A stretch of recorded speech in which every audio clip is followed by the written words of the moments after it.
of them, not the worst parts, the best parts. This is the best of the rest. Hello, and what would Vin Diesel do? Welcome to Best of the Rest, the show where we take a second look at comic book movies that were poorly received upon release, but challenge ourselves to only talk about the things we like and what the movie does well. And this week, we are talking the 2016 movie Teenage Mutant Ninja Turtles Out of the Shadows. My name is Chris Logan, and I am joined, as always, by the comic book expert from Dimension X, Andrew Williams. Are you ready for this one, Andrew? I am. It's been a while. I don't think I've watched this one since it came out, so I'm ready to go back. Since it came out, so does that mean theaters? Did you see this one in theaters? I saw this in theaters with our mutual friend, Doug. Very nice. And what was your, hashtag Positive Podcast. We're going to talk about all the things that we like, but that first impression of the movie, walking out of theaters, were you hot on it back then? I thought it was better than the first one. I don't remember having I didn't come out of it just like, wow, this is awesome. But I remember coming out of that and just being like, wow, that was better than the original. I feel like I definitely said it was a lot of fun. I don't remember. Go dig through my Facebook memories and see if I shared any immediate thoughts. But yeah, I can't say I thought about it a whole lot, obviously, because I don't think I've really revisited it. But it was a positive impression. Maybe not, this is awesome, which is the correct impression. But but yeah, I definitely saw it in theaters. Me and Doug went there. The old marquee on I-10 and Silver there. Oh, but yeah. Well, I don't know why I remember that so vividly, but I do. But yeah. I did not see this movie in theaters. I hadn't seen the original at the time. I didn't see that first one until we recorded the podcast, and I didn't see this one until this week, preparing for this episode of the podcast. And I'm going to say this up front. I really, really enjoyed this movie. Might have a hot take on that later in this episode, but there's going to be no shortage of scenes and castings that I like in this movie. I can't wait to jump into it. And whenever we do jump into this movie, we're going to be joined by a special guest this episode, Bret from the podcast Pokemon After Darkrai and Jaws Breakers is going to be joining us. I love this guy's energy. He can talk a mile a minute endlessly, it seems. He's got multiple podcasts going at any time, all very entertaining. I was fortunate enough to be a guest on Jaws Breakers here recently. Andrew, I think you're going up there pretty soon, and he's coming over here, so a lot of crisscrossing here, but I'm excited to have him on our show talking one of my favorite topics, the Teenage Mutant Ninja Turtles. Yeah, the free agency in podcast season gets a little ridiculous. So, there's all there's a lot of different trades and loans going around. It's a contract year, so, be sure you bring it. It is. And, this is a seller's market. So, everybody's fetching at least 2 or 3 episodes longer contracts than they should. It's just the nature right now. You want to lock people down. But yeah, glad to have them joining us and excited to join them in the future. Set the stage a little bit before we jump into the movie. Teenage Mutant Ninja Turtles Out of the Shadows. Boy, that's a mouthful. This movie was released June 3rd, 2016, made on a budget of $135 million. So, big budget Ninja Turtles movie. Unfortunately, at the box office, it only brings in $245 million, about half of what the first movie brought in, obviously well below what they wanted, and not even being successful profit-wise for the studio. Once a budget gets that big, not including marketing costs, you've really got to double or triple the production budget before you start seeing any kind of green. Critically, not well received on Rotten Tomatoes, perhaps not surprising. It receives a 38%, which is a little bit higher than the 2014 movie. Audiences aren't much kinder at 46%. It's hard to judge a Turtles movie by that critical response. We've had 6 of them so far. None of them are certified fresh, but I wouldn't sit here and say there's no good Teenage Mutant Ninja Turtles movies. But yeah, it's ridiculous. For whatever reason, they don't ever really stroke the critics' fancy. Which is weird, because I would have thought the 07 movie's score was much higher, but just looking now, I see that it's a 34. Wow. Chris, What? 07, I that's thought that movie was the one animated Turtles movie we've got so far, the right? CGI one. Yeah. Yeah. And I know that it kind of wasn't a huge part of the cultural zeitgeist, but I thought it was at least in like the low 60s. To me, it's like my brain the is gone, man. Batman Mask of the Phantasm of the Turtles. You know, it's that little animated one people don't talk about, but is secretly like really solid. Yeah. And yeah, I thought it was secretly really solid. Apparently, it is still secretly really solid. It's just very secretly. This movie was written by Josh Applebaum and Andre Nemec, returning from the 2014 movie. Yep. But we do have a change in the director's chair. This movie is directed by Dave Green. Only his second feature film. Previously had directed the movie Earth to Echo, which started as like a Disney family-friendly movie about a little robot, is eventually moved to a different studio, and I don't really remember this movie coming out. So they didn't make a huge splash, but No. guy gets bumped up to do a big budget Ninja Turtles movie. And he's still out there. He's got the apparently he'll be doing the Coyote versus Acme Wile E. Coyote movie co-written by James Gunn. So Yeah, because that's a real thing that's happening. They announced it in like I don't even remember. I remember it being announced. I believe it. I believe it's happening, but I don't believe it's happening. Like, I believe the movie's happening, but they're making a Wile E. Coyote solo film is just a very bizarre thing to say is coming in 2023. I would love it to be like a meta legal drama where he's suing for making such terrible products. With a title like that, now that's what I hope it is. It feels like that's what it has to be. It's like Kramer versus Kramer. Coyote versus Kramer versus Kramer, but it's literally just a legal, like a meta legal drama. I'm way into that. If they don't make that, I'll have to make somebody make it. But yeah, it's odd that his second movie, but there was a period of time where that was like fairly common. Like Colin Trevorrow is very similar, where like he makes this low budget science fiction movie called Safety Not Guaranteed, and then gets called to make Jurassic World. Like, it's like you went from a budget of like $5 million to a budget of like $200 million. And like, I can't even fathom what that would be like. Like, just, I can't even imagine. Like, I made my little budget movie. Yeah, John Watts, cop car to Spider-Man. And it's Mark Webb, same way with The Amazing Spider-Man. Yeah. It was him. He was 500 Days of Summer. And then boom, Amazing Spider-Man. And it's like, that was a very hot trend there for a while, is find like the hit indie movie and then hire its director for your big budget movie. And it was created some interesting results, but man, I can't imagine, like, I made my $3 million movie that's got like no special effects in it and anything. And then you're being hired for these CGI extravaganzas. And, I'm sure it's a trial by fire in a lot of ways, but, but yeah. Well, let's jump into this CGI extravaganza known as Teenage Mutant Ninja Turtles Out of the Shadows.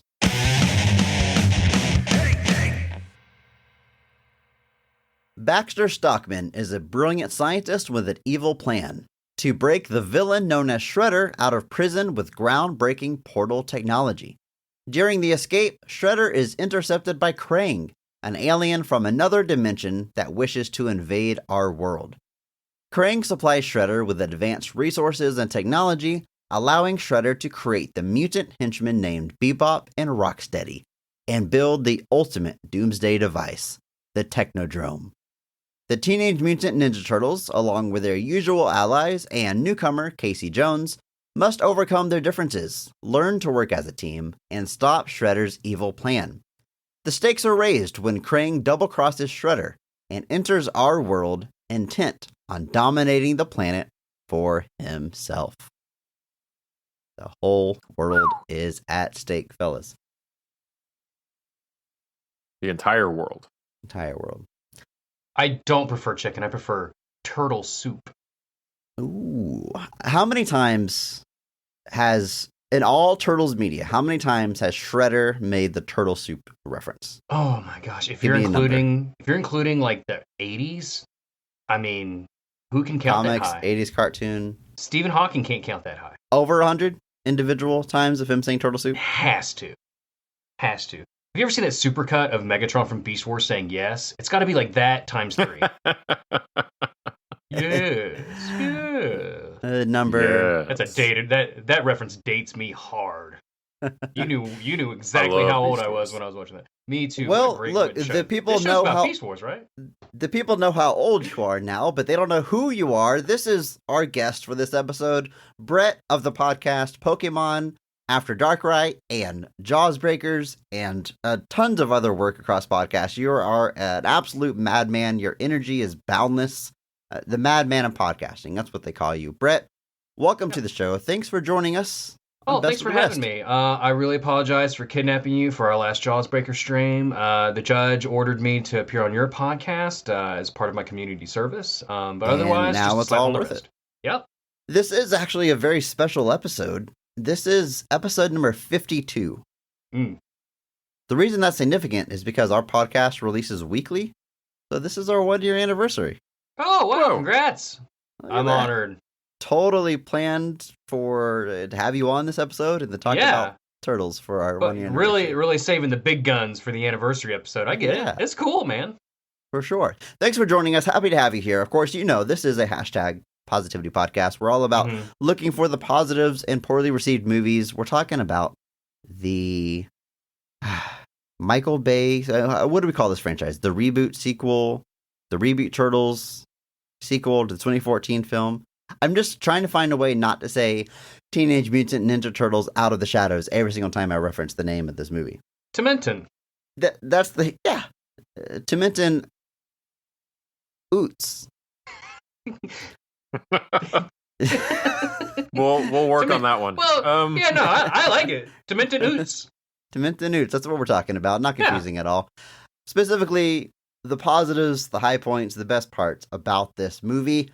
Of course, the first thing we'll do is jump into the cast of the film, starting with our favorite performance. Every episode will recognize one person who's gone above and beyond the call of duty to elevate the quality of the entire film with their performance, or at the very least, elevate the role that they were given. We recognize that person by giving them the Mark Strong Award.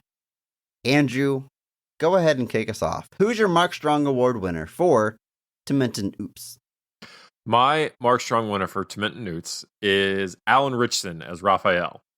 I think that all of the turtles do a really good job here. I think the dynamic of the turtles is really good in this movie. We've always stressed how the dynamic of the turtles is the most important part, arguably. But I think here we get an interesting story involving the turtles having a bit of an internal turmoil over some potential life-changing opportunities. And I think Raphael gets some interesting stuff to dive into here, and I think Alan Ritchson is up to that task.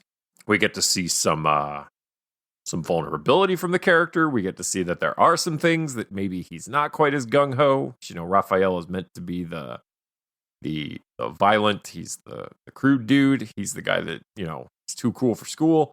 But here we find out that there are things that make him nervous and things that he's just genuinely afraid of doing. And I think that's a fun little twist to the character that just makes it way more interesting when somebody's not just 100% the terrifying, powerful, violent turtle that he is normally. But in this one, we get a little bit more layers of the character, and ultimately he gets to make a big decision at the end of the movie that plays into that turmoil. Then I think it's all really good stuff that he gets to work with. So I'm going Alan Ritchson as Raphael. I think it's a great pick, and Alan does the mocap and the voice for Raphael. Yes. Is that correct? Doing it In all? this one, Okay, fantastic. in this one, all four of the turtles are mocapped and voiced by the same people. That's awesome. Yeah, for the first time. Fantastic. Rules. So, super cool. I think it's a great pick. I think you're right about Raphael. Like, his thing is he's the angry one. And this is the 6th Turtle movie. And, of course, there's been comics and multiple TV shows at the time this was made. And, like, the easy thing to do with Raphael is he gets angry at his brothers and he leaves and does his own thing and then comes back and joins the group. They've done that a lot, and they resist doing that here, and they find a lot of wrinkles in the character. He is hot-tempered, and he does fly off the handle at times, but it's a lot more nuanced than that. Like you said, there's moments where he's straight up scared and not even like shy of admitting it. Like when they're all skydiving, he's the one that doesn't want to jump out of the plane. Right. And he's not trying to tough it out. He's like no, this is crazy. I'm not doing This this. is ridiculous. And those wrinkles to the character, they don't like betray who Raphael is. No, They just make him not at more all. interesting, more three-dimensional. And awesome pick, Raphael. I think we've talked about just about every Turtles movie on the show at this point, and I think the character of Raphael has received a Mark Strong award from us before in one of the movies. So the same character played by different people, but they both receive Mark Strong awards. I think it's like Magneto and Raphael at this point. Wow. I He's think in so. some elite territory. Elite there. company. Great pick. Yeah, I think Raphael too displays more emotional complexity as opposed to the other three turtles too, doesn't he? Because Leonardo's always the stoic, like I don't know if I'm doing the right thing here, but I'll be the leader. Mikey's the party dude, and Donatello's just the smart guy. And Raphael displays a level of complexity, I think, that the other turtles don't get to do. So I think that's a great choice. Thank you. Yeah, they definitely give him a lot to work with. Yeah, and that's true across a lot of different turtles incarnations. Well, Brett, I'm going to throw it to you. Who Me. gets your Mark Strong award for this film? So I came into when you was told me I needed to watch this movie, and I demanded it, yes. Yep, you demanded it, absolutely, and it's the only Turtles movie that I've never seen. Because I saw the first one, and I was like, yeah, man, I like some of this casting, but I don't know if I'm on board for this one or not. I'm glad you had me watch it. But going into it, I felt pretty strongly. I'm like, oh, there's no way it's going to be anybody other than Megan Fox. I really wanted to be Megan Fox because I think she's underrated for what she does. Like, she's a solid. I think she's a solid actress, and she doesn't get her due. Right? I think too many people just see her as just an attractive lady, which she is. But I think she's more talented than that. Unfortunately, once I saw Tyler Perry was in this as Dr. Baxter Stockman, I thought that's perfect casting. That's going to be hilarious. But what it ended up being was a tie for me. It's going to be Gary Anthony Williams and Seamus as Bebop and Rocksteady. Every single time they were on the screen, they just made me smile and laugh because they're just so zany and nutty and just straight up dumb fun. And every time they were on there, whether they were human or monsterized up, I just loved it. They stole the whole movie for me. And I just wanted more of them every time that they were on the screen. Brett, I need to have a sidebar with my co-host. Oh, 1 second. Okay, Earmuffs. yeah, okay. Andrew. Are we going to allow Bebop and Rocksteady to share a Mark Strong award? I mean, they're kind of a package deal. They're kind of a package deal. It's a special guest. It's the 52nd episode. I'm okay allowing for the first time ever, for the sake of the guest, allowing a dual Mark Strong award. I think just this once we'll allow it. Okay, fair enough. All right, Brett, come back in the room, please. Brett? Hey, Brett? sorry. I was just itemizing my grocery list. Sorry. Fantastic. Yeah. I think that's an awesome pick for Mark Strong award. I mean, Bebop and Rocksteady. It's hard to even say one name without the other one. Yeah, They are in every shot together. It is definitely a package deal. So that's why I couldn't pick one. They were the most enjoyable thing to me about this movie. I loved every time they were in it. I loved how goofy their interactions were, and one doesn't work without the other. So I couldn't not give it to one of them, and I couldn't give it to just one of them. So I was stuck. So Gary Anthony Williams plays Bebop. Mhm. And you mentioned Seamus plays Rocksteady, and that's exactly what I was at, is Seamus. Technically, this man's name is Stephen Fairley, but in the WWE, his rename is Seamus. Anybody who knows who he is knows him by the name of Seamus, so you know what? Seamus plays Rocksteady. And it's funny because I remember watching WWE this time, and Seamus' look drastically changes with this mohawk and these big old mutton chops, and I never saw this movie at the time it came out. This was the reason why he did it, to play this character, and he makes the look work. But yeah, these guys are fantastic. I mean, when you cast a wrestler in your movie, it can sometimes not be a great sign. But I think with the fact that he's playing like a goofy brute force character, I think it's just a good fit. He plays up to his strengths. They're not asking him to do anything too dramatic or stretching his acting abilities, which I'm going to assume are relatively limited. but it's a lot of fun. I think it's a great way to put it. Like, when they're on screen, you're having fun. And it's, how crazy is it? It took us 6 movies to get Bebop and Rocksteady. Madness. You called me a madman. This is even more madness, that the fact that Bebop and Rocksteady, 2 of the most popular turtle villains of all time, are constantly pushed aside in the favor of a 10th incarnation of Shredder. But, you know. Or Toka and Razor. Like, they made up mutants to replace Bebop and Rocksteady. It's so we're not here to talk about that one. You're right. We could go on forever. Genuinely, honestly, though, I do love these performances. I think these guys were cast extremely well because, I mean, in the cartoon, Bebop and Rocksteady are just, they're kind of bumbling idiots. Like, they're mutants and they hang out with Shredder, but they're horribly ineffective at what they do. They are basically the Two Stooges. And Gary Anthony Williams says, who, to me, it's such an interesting, because Sheamus is this ripped 6'5" pro wrestler, and Gary Anthony Williams is just a normal looking dude, but they dress them up exactly like the comic book characters. He's got the purple glasses and everything. They don't have any cares to give that this movie is set in 2016.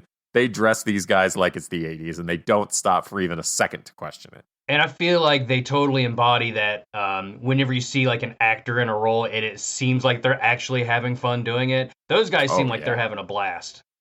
They have a really good chemistry together. They played off together.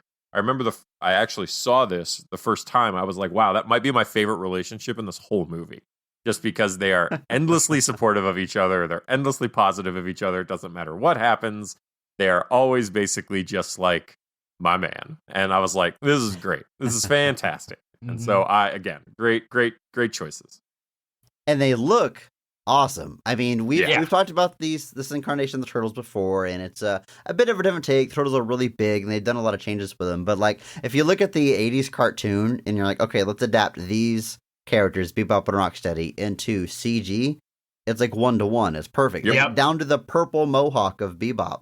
It is everything as a child I could have wanted in a quote live action adaptation of this cartoon. Awesome. Yeah. Hats off. Hats off. And we got one last Mark Strong award to give out. That would be mine.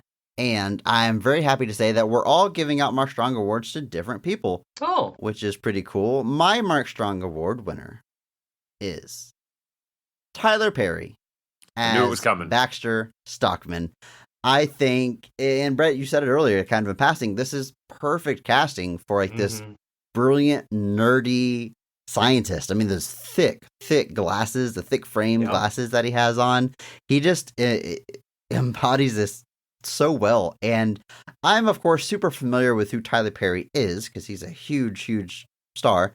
I can't say I've seen a ton of his work before this. I've seen Gone Girl, and that might be the only time I've seen Tyler Perry in a movie beginning to end. But I love everything that he's doing here. It is genuinely, I'm upset that this series didn't continue, because no doubt in the 3rd movie we would have seen his transformation into his fly form, which I have no doubt he would have killed it that as well. But even just being the scientist Baxter Stockman, who's super nerdy and a bit misguided in his motives, I could not picture a better Baxter Stockman.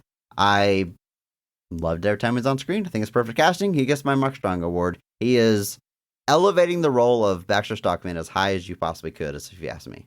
I agree. Right. I think that would have pushed me over the edge in picking him if we had gotten even a hint of that transformation. Just to see crazy mutant fly Baxter Stockman would have been so cool, or even just a hint of it. Like at the end of the Hulk, when you saw the stuff drip on Leader's head and he starts to change, but we don't see anything beyond that. Just give me a Hey, that payoff is coming. Just wait, it's coming. Someday. It's in part of the MCU. Turns out he's masterminding everything this whole time. It's the real one. No, I agree completely. It's actually interesting because I can't say that I'm a huge fan of the Medea-verse, as it were. But then again, it's at the same time, it's not something I'm particularly well versed in either. It's not like I'm gonna go out on a limb and say you're not the demographic. Probably not. That's why, it's not something that, it exists. It's its thing, and I understand that. But the things that I do see Tyler Perry in, it's very interesting to watch him because I think he's always pretty great. Gone Girl is an easy one that you point to because I know he was in it. I did watch the Alex Cross reboot he was in, which again, I can't necessarily, maybe a good candidate for our show, but he's really good in the lead role. He's bringing depth to it. He's elevating that entire movie. I know I've seen him in bit parts. I know in the Star Trek reboot, he has a real bit part there, very minimal. But anytime he's on screen, he's almost always killing it. And it's no exception here. You can tell that he's having a blast doing that kind of crazed, manic energy of Baxter Stockman. Like, this dude is like so giddy at the fact that they're bringing in aliens from another dimension. Like, he thinks it's the coolest thing in the world. And it shows in every scene he's in. When he turns Bebop and Rocksteady into Bebop and Rocksteady, he's like, this is gonna be so good. Like, he's so excited about it. You know, it's this weird, like, body horror-esque scene as these two guys turn into mutants. And Baxter Stockman is just like, yes, more, please. Like, he's excited about it. But it's almost like he's not even. It's almost like he's not even evil. He's just so excited about breakthrough science and technology that he doesn't care what has to happen to get there. He just doesn't have a moral compass in that regard. So he's not like trying to hurt anyone, but if people do get hurt, he doesn't care as long as it's a scientific breakthrough. As long as he's getting credit. Yeah, he wants the credit. That's the thing too. And that's like the biggest, at the end of the movie when Shredder betrays him, that's what bothers him more than anything, is he's like, I did this. You can't take it from me. I would have been interested to see the fly thing, because I like how the explanation for Bebop and Rocksteady is that apparently in their human DNA is these hints of like the rhino and the warthog DNA. And I'm like, does that mean there's like fly DNA inside Baxter Stockman? Like, how's that going to work? Yeah, I don't know if the human evolutionary chart, I don't know if we ever passed through fly territory, so I don't know what they would have done. Maybe a fly lands on the scan or something. Maybe it's just straight up David Cronenberg's The Fly. Who knows? But yeah, I mean, I would have loved to see a full on fly Baxter Stockman with his Mauser army. I think that would have been awesome. So maybe in another timeline. I like the idea of the long-term storytelling where we get a whole movie as human Baxter Stockman for him to return in another movie as Fly. I like that. But knowing that third movie is never coming, I agree. I wish we had had at least a tease of his fly form here. And the movie is jam-packed. There's so much happening. Yeah. I get why they didn't add that to it. But, give me a post-credit scene where some ooze is dropping on him or something starts happening. It's like seeing Mark Strong in the Sinestro suit at the end of Green Lantern. Right. At least we got to see it. Like, it would have been cool to at least see it a bit. But regardless, the performance we got, I like it. Mark Strong Award winner. Great pick. Let's go through the rest of this cast. Let's start with some of the live-action casting. You mentioned earlier, we got Megan Fox returning in the role of April O'Neil. Now, Andrew and I talked about it already on the other episode about this franchise, and I think I said back then, like, she's totally fine. She maybe isn't, like, the best April O'Neil ever, but that's a weird thing to try to rank anyway. Yeah. But she's not bringing it down. She's doing a serviceable job. In that first movie, she did a lot more of the traditional TV reporting. Here, she's doing a lot of, like, sleuthing and investigative reporting. Yes, and her intro scene, I really like. She's full-on playing a whole character to get close to Baxter Stockman. And I think it's an improvement over her performance in the last movie. I think she's really coming into her own and sinking her teeth into it. And whenever she gets to, like, be April playing a character, I think she really exceeds at that. I agree. I think she feels a lot more comfortable, and I think just like settled into the role here. So a lot of the stuff I think comes off a little bit more naturally than maybe it did the first time around. Definitely, she's also working within a larger part of an ensemble. There are a lot of characters in this movie, which is like even more than the last one, and we're just adding more here. So she fits in well with that group. I think she feels really natural in the role. The stuff that she's doing, there are some scenes that obviously are definitely reminding you that Megan Fox is hot. But they're trying to use it in a way that makes sense and kind of fits in with at least what she's trying to do. And I thought that was at least a nice way of trying to approach that. But yeah, overall, I think she kept going, and I think definitely feels more natural in the role this time around too. Yeah, she's, like I said earlier, I think like people don't really give her due and just see her as the hot chick of the movie to like put her on posters and stuff. But I think she's a way more solid actress than people give her credit for, truly. But yeah, like you said, they definitely wanted to remind you that she's a 10 out of 10. And poor Baxter Stockman at the beginning of that movie when she's just trying to get some, like, hack into his personal device or something. I can't remember what it was. His iPad, yeah. And she's just, just leaving him high and dry. But do what you got to do. And then Cutthroat world. tying her, making her more of like this detective, like you said, sleuthing version of April O'Neil. I'm totally fine. I was totally fine with that. You know, it at least gave her something to do, and also helped bring Casey Jones into the story, as it were, with some of the changes that they made to him. So I thought it was fine. I thought it worked well. And I was hoping she'd be my Mark Strong Award winner because I want to give her a due. But, you know, Bebop and Rocksteady stole the show. Speaking of Casey Jones, this time around, he is played by Stephen Amell, a very popular actor. He's most known as playing Oliver Queen on Arrow, which is a very popular TV superhero show. But Stephen Amell himself, like just the actor, has like a very large following, very popular actor. So I can totally see why they chose to go with Stephen for the role of Casey Jones. As far as his performance, I think the first thing we got to acknowledge is this is a bit of a different take on Casey Jones. Traditionally, he's kind of from the streets and streetwise, and that informs a lot of his character, whereas this time around, we don't know much about his background, but he is a cop, and he wants to eventually be a detective, and then he kind of starts just kind of moonlighting as a vigilante. So definitely a different way to take the character, but I've got nothing negative to say about Steven's performance. The cocky mask looks awesome, which is one of the most important things you got to do when you're playing Casey Jones.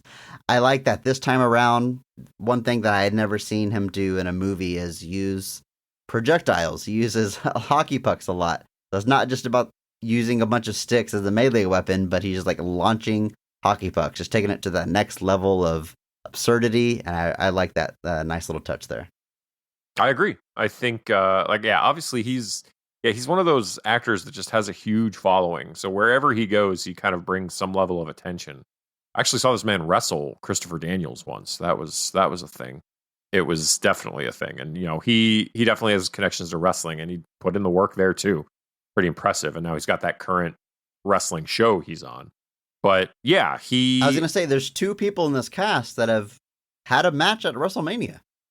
Yes. And that's ridiculous. That's a crazy fact. It is. Yeah, it's pretty cool. Or did Stephen Amell wrestle at WrestleMania, or was that SummerSlam? I think it was SummerSlam. Oh man, now you got me thinking. Two people in this movie have wrestled at SummerSlam. Oh, there you go. That still works. I just remember he had an impressive spot. Like he jumped off like the top rope, the top turnbuckle. He did. And I was like, wow. I think that was SummerSlam. Okay, fair enough. Then, hey, look, two members of this cast have performed at SummerSlam. At a WWE pay-per-view, and if Johnny Knoxville had returned to voice Leonardo, it would have been three. It would have been 3, but he was not asked apparently. But anyway, I agree. Great performance. He's coming in. He's playing the character. He's got the iconography that we associate with him. Yeah, they changed some of the details, but who cares? Yeah, I'll be honest. I have no idea who this guy is. I've never seen Arrow. And weirdly enough, I thought you meant Casey Jones for a second and got really confused. No. But weirdly enough, he's just one of those popular actors that coincidentally I've never seen anything that they've ever been in. I've just missed all the movies and TV shows they've ever been in, with the exception of Blue Mountain State. But he was in 2 episodes, and I could not tell you who he was in that. But yeah, I thought he was fine. I thought he was good. He's definitely that kind of actor, though, because like honestly, I might only know him because of his wrestling crossover. I did watch some of Arrow, but I'm not sure he really stuck in my mind. But I'm watching the movie with friend of the show, my wife, and I just make a note that he looks like Chris O'Donnell, like honestly a younger Chris O'Donnell. Like he's got the shaved head and everything. I was like, does he look? And she was like, yeah, he kind of does. She's like, I guess they couldn't get Chris O'Donnell, so they got this guy. I was like, oh well, Stephen Amell, he's probably more popular now than Chris O'Donnell ever was. And she was like, who? And I was like, Arrow? And she's like, I have no idea what you're talking about. So it's very much as popular as he is. Unless it's a very specific It's a very specific fandom. And it's also like the different take on Casey as opposed to being like the gutter punk that Elias Koteas had to play in the original movies, but coming from like a more lawful background. So I thought it was good. I didn't think it was blasphemous in any way. I don't know who all's up in arms over the Casey Jones fandom for his background. As long as you got the hockey mask, as long as you got a nice hunky dude, hitting some fools with a hockey stick. I mean, what more can you ask for? I might be raising a little bit more of a stink about it if we didn't have Elias already absolutely nail that version of Casey. Mm-hmm. If this was like the first Casey Jones we got and it was a bit off base, maybe. Sure. But you know what? We've already got like a perfect Casey Jones already. And one last note about wrestlers. A very popular fan casting for a long time has been CM Punk as Casey Jones. The man himself has talked about it. Fans have talked about it. I think he's got a perfect look. He's a huge fan of the source material. And he auditioned for this movie, but it was for Rocksteady, which went to another WWE wrestler. But yeah, it's Sheamus turning into a rhinoceros. I get it.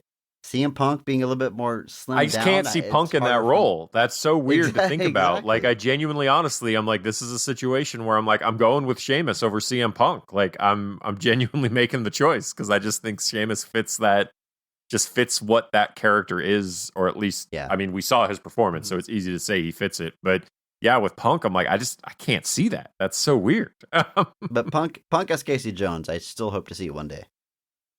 It is still so weird to me that it took so long for Bebop. Not to double back to that, but it is so strange to me that it took so long for Bebop and Rocksteady. Well, apparently, I don't know if it was Laird and Eastman or one of them didn't want them used in the 90s. Really? Like, they were against it. And I don't know if did they originate in the TV show, so they're not their characters, and that's why. I don't know the history behind it. But it was the creator's decision to keep them out of movies, and I guess by the time it's being made by Nickelodeon in this movie, I guess that wall wasn't there. But I wonder if that's also extended to like Leatherhead, because we've never seen him in the movie either, and he would be a great addition to like a live action movie as well. It must have been Peter Laird because Bebop and Rocksteady show up in the cartoon first, and then cross over into the comic.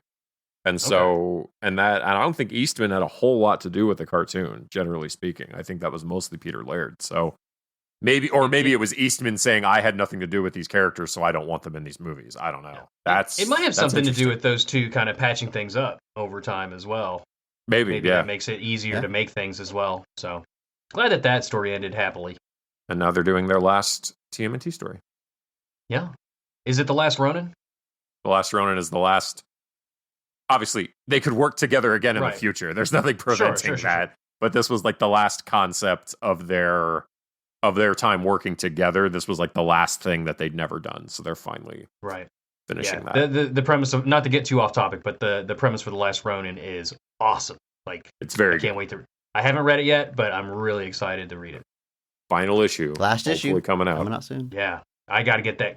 I like to wait till they all get in the collected editions, and then I bought them all individually, and then I'm going to buy the collection too because I'm a chump. Mm-hmm. No, that just means you're cool. Guys. Guess what? Brian T plays the Shredder in this movie. Yes, he does. A recast from the last one. So something I think we're going to be coming back to a few times is that this movie, it feels like a sequel to 2014. I mean, the Turtles look the same. We got returning cast, but they've clearly made some tweaks and changes. And I think, honestly, just listen to feedback. And I don't think it's a case of the internet gets outraged and we got to redesign Sonic. Like, I don't think they were bullied into this, but I think they genuinely listened to like some feedback, took it to heart, made some changes here and there. And the Shredder of that 2014 film was a different take on Shredder. And it was honestly kind of divided in two roles if you really look at it. And so they simplified it. They recast him. They make him a little bit younger. They give him a more on-screen presence outside of the suit. The suit is a lot more traditional. It still has retractable blades, but they're not shooting out everywhere. There's not 12 of them on each arm. And a much more traditional helmet. And really, it's just like a black suited version of a classic Shredder. And I think he looks great. As far as Brian T's performance, there's not too much to say about it. He's just supposed to be menacing. He's the ultimate baddie. He's Shredder and does a good job at that. I agree. Like I said, this is one of those things where when they announced this, that was actually one of the things, like hearing like how they were approaching this movie. It definitely felt like there was a mindset of like, let's try to not necessarily, like I said, we're not trying to ignore everything that we potentially didn't get quite right, but we're trying to course correct, and in like the right amount of course correction. Because sometimes when the studios attempt to course correct, they overdo it. They're like, oh, well, you guys didn't like how Shredder is, so we're going to, they would have cast somebody that was like 22 to play this super charismatic version of Shredder. It's like, no, that's not quite what we're looking for. We just need something a little bit more in line. And I think that's what Brian T is here doing. I think he's brought in to play a kind of more visible Shredder, obviously. And obviously, like, you see his face a lot. This is something that's kind of not typically the case with Shredder, or if when you see his face, he's all messed up. In this case, this dude's looking pretty good as Shredder. And I don't have a problem with that either. But yeah, we only really get the classic look right at the end of this film, and we don't get it for very long. But overall, I think he, like I said, there's not a lot of depth to what he's doing here. He's a conduit for Krang's entrance into our dimension. I think he's appropriately menacing. Obviously, they set up a good Krang Shredder rivalry that they could have explored in the future as well, as like an undercurrent to everything. Obviously, unfortunately, we're not getting to see that. But yeah, I thought it was a really cool, like I said, course correcting that just the right amount to kind of get it a little bit more in line with kind of the classic presentation of Shredder, and I dug it. Yeah, I think this guy did a great job as well. I think I'm like the only person on the planet that kind of didn't mind Jack Shredder from the first movie. He kind of like to me looked like a cross between like a Cobra Viper special shock trooper variant and I don't know, the Predator. And I was kind of down with it, but like his cape looked like it could chainsaw your neck off. But I like the classic Shredder. I wish we would have got more time with him. But in this movie, like you said, Andrew, he was just more of a bridge to bring Krang in, really. And he, to me, it didn't feel like he totally got his moment to sort of shine in full costume. And that's kind of a bummer, but good job as well. I think it's interesting because we kind of mentioned that Elias Koteas does like the classic Casey Jones, but in those first two Turtle movies, you really do get a guy who essentially does the classic Shredder by and large. And that might be, again, kind of why I look at this and I'm like, yeah, this is fine, because we've gotten those two movies of the classic Shredder versus Turtle story. So I was kind of okay with doing a smaller Shredder role here to get us something new with Krang and interesting. Obviously, they could have gone down the road more places with this, but yeah, I think that's definitely part of it for me too. I'm like, I saw Turtles versus Shredder done pretty well 1.5 times at least, so I was okay doing it this way to give us a new interesting story. But yeah, it's another one of those. It's unfortunate that they don't get to keep going with that. Will Arnett returns from the first movie as Vern Fenwick. Now, in that first movie, he was simply April's cameraman. He was along for the ride and providing tons of comic relief. Now we find out that he actually took credit for all of the Turtles' actions in that movie, and he's being hailed as a hero of the city and going by the nickname of the Falcon. And success has really gone to his head, and Will Arnett is just having a blast. Not as much screen time as that first one. He's not along for the mission. Really just 2 big scenes, his intro, and then he helps the Turtles out with one objective. But he makes the most of his time. I mean, there's a scene where he has to retrieve the data from a security camera, and he has to find the camera, find the USB stick. That's it. It's super simple, but he makes the absolute most of that little set piece, ripping up the wire out of the wall, and something as simple as like standing on a chair with wheels on it to reach the camera he has to. He just milks it for all it's worth, because Will Arnett, comic genius. You can't go wrong with this guy. Yeah, I'm not sure. The movie kind of plays both ways as to whether or not he took credit on purpose or if that was like the deal they made with the Turtles at the time. Like, because they mentioned at the end, tell them about the deal. And but either way, like I said, he loves the fame and the fortune that it's brought him. There's a scene where he's blowing up bags of air because he found out he can sell bags of his breath for $200. And it's like I said, he plays to it perfectly. He's having a blast with it. Like, he's hobnobbing with like professional athletes doing the whole, we're kind of the same like speech with them, even though they're definitely not.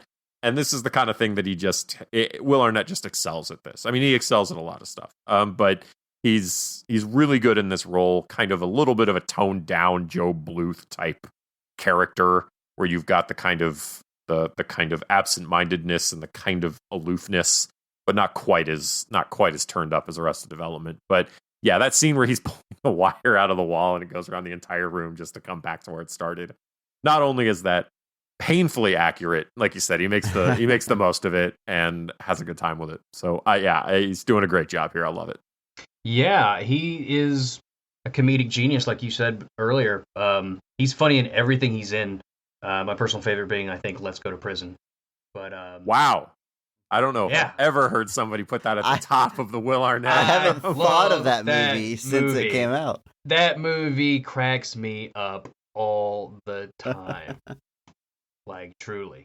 But yeah, he does great in this as well. I mean, for a podcast being about movies that weren't received well, this movie has a great cast. Like, oh yeah, there wasn't absolutely. a single, like, we're gonna talk about a bunch of people that were like, they did great, and he did too. I mean, he's hilarious. Does this count though as Batman meets the Ninja Turtles though?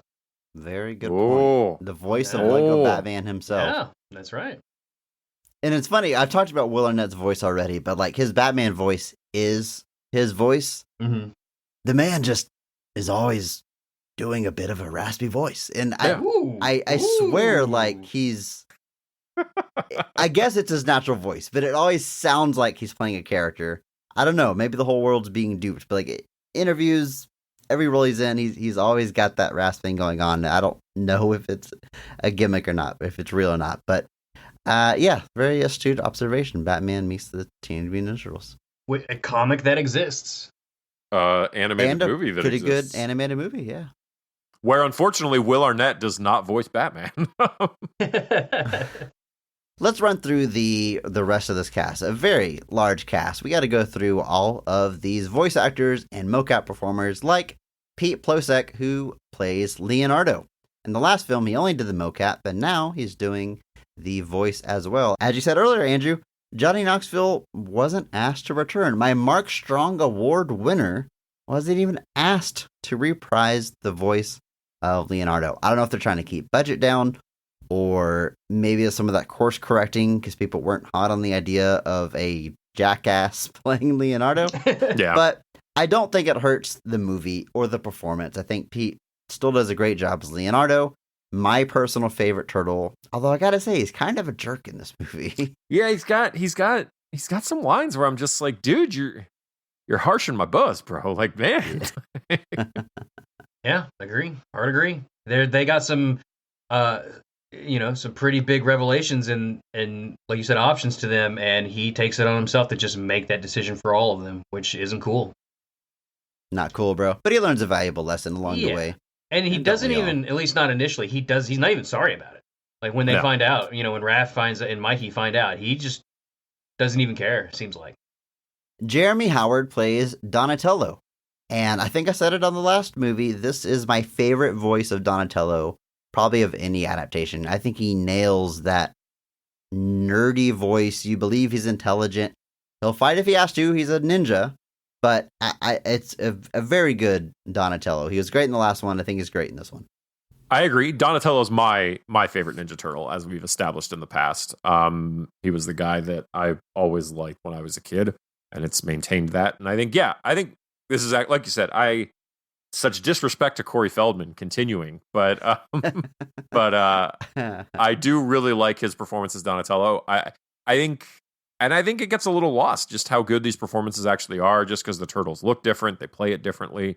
But I love Donatello, and if somebody told me Jeremy Howard was their favorite Donatello, I wouldn't think they were crazy, Chris. So I don't think you're crazy. You don't think I'm not for that anyway. I don't think you're crazy either. But I mean, Rob Paulson. I mean, come on. He did do Donatello.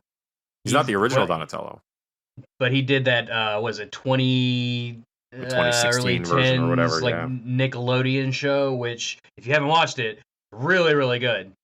Is that like the darker 2D one? No, No, it's that's like an 2003. animated. It's like Nickelodeon's first turtle show that they had. It was animated. I think it ran for like The 3 CG one? seasons. Yes. Okay, that's my favorite series. Me too. I love them. Yeah, that's my favorite one. They make me laugh all the time, and I Let me think ask you that's this, my Brett. favorite turtle. Sure. Whenever someone tells you, "Hey, sing the Teenage Mutant Ninja Turtles theme," what do you sing? Oh, I default to the 80s. I can't help it. Do It's you? in my blood. Yeah, Yeah. Ooh, that's just. What other themes are there, Chris? I go the 2012 one always pops on my head. The chorus anyway.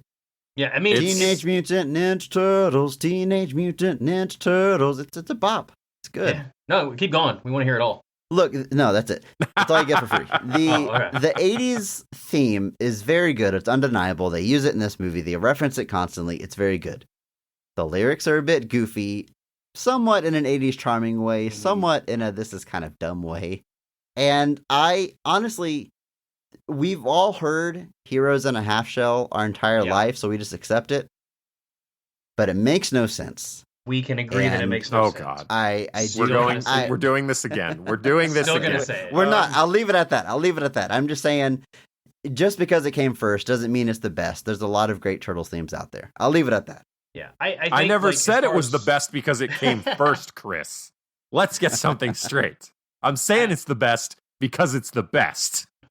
It might not make sense, but some of that 80s cheesiness is kind of a requirement for anything involving the Turtles, right? Like you need same thing. I mean, with, yeah, with it's an anything from inherently the 80s. goofy Like, concept.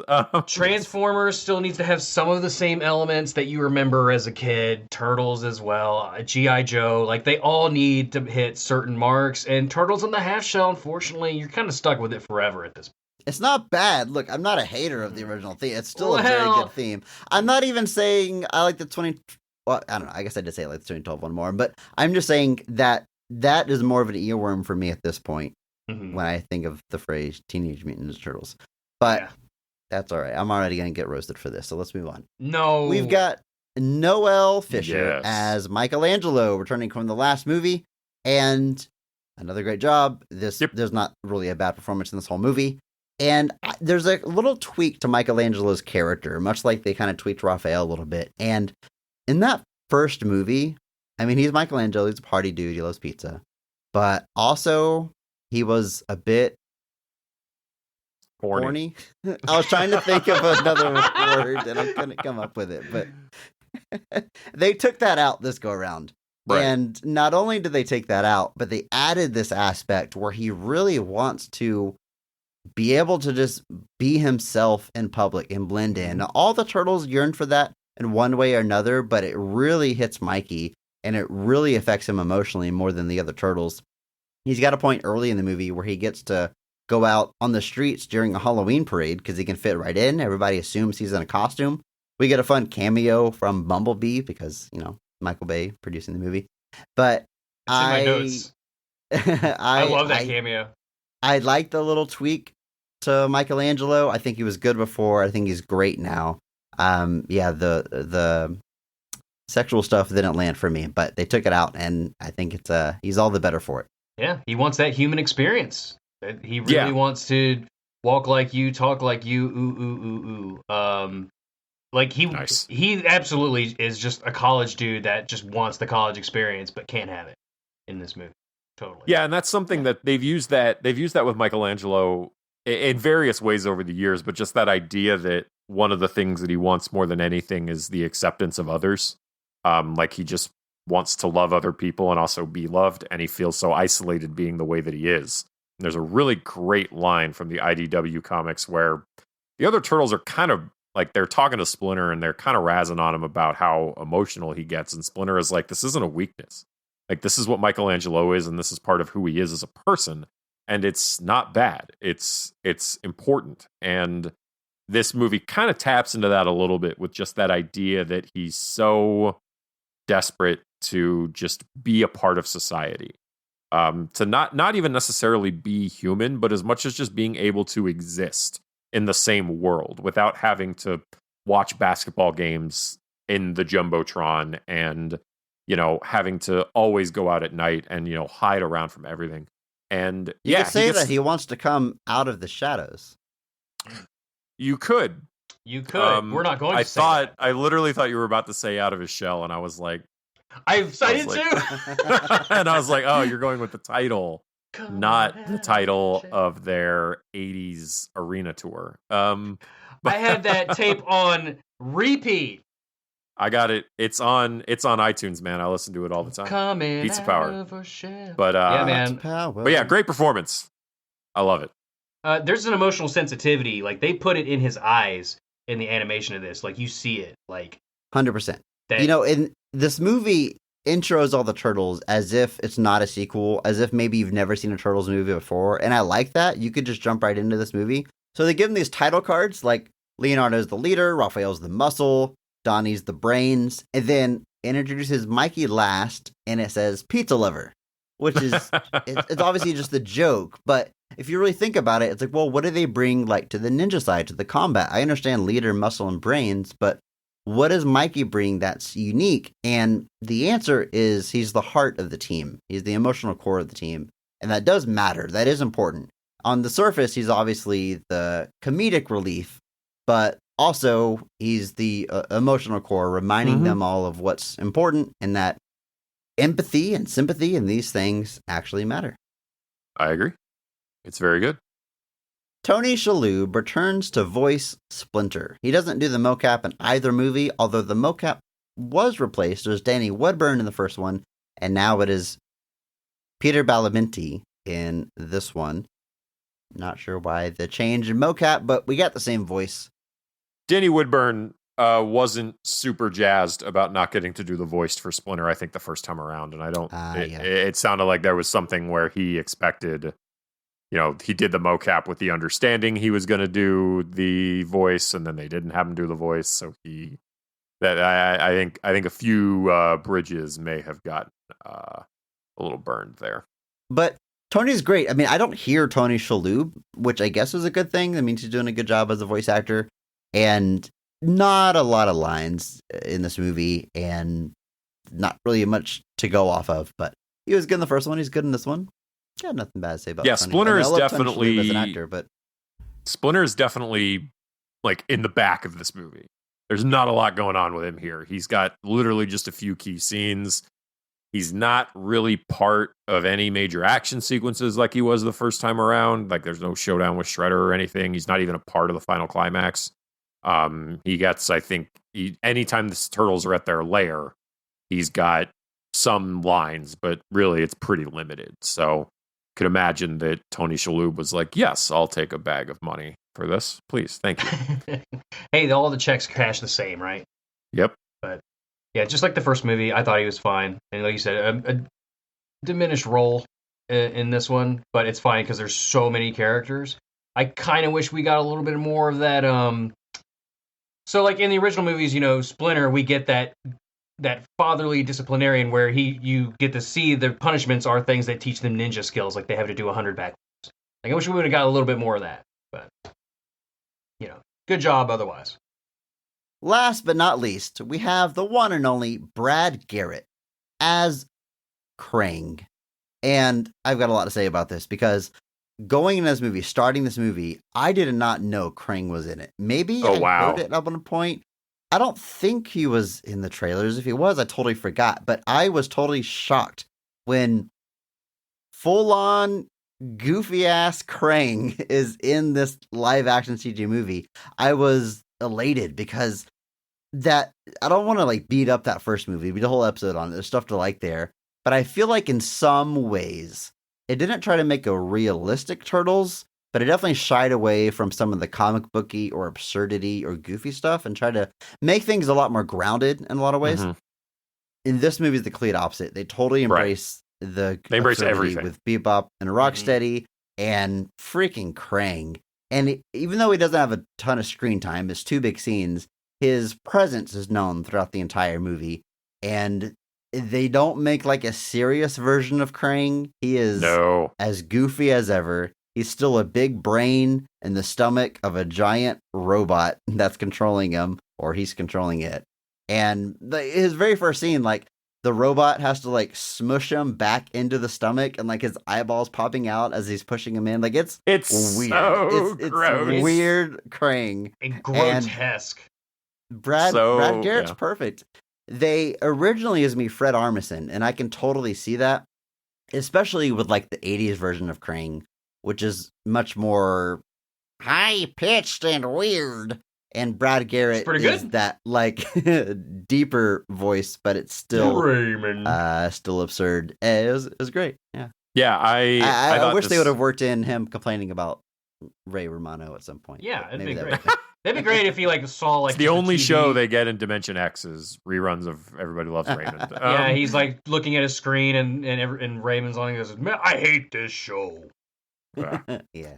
No, but I did love this a lot. I love that he's so gross. Like he's slimy. He's like every time he slaps something, he's like leaving gross residue behind. Like he's so. It's exactly what you'd expect live action Krang to be. And it was like you said. I feel like I knew because I remember hearing that Fred Armisen was going to be Krang, and then watching it and being like, "That's definitely not Fred Armisen." That looks nothing like him.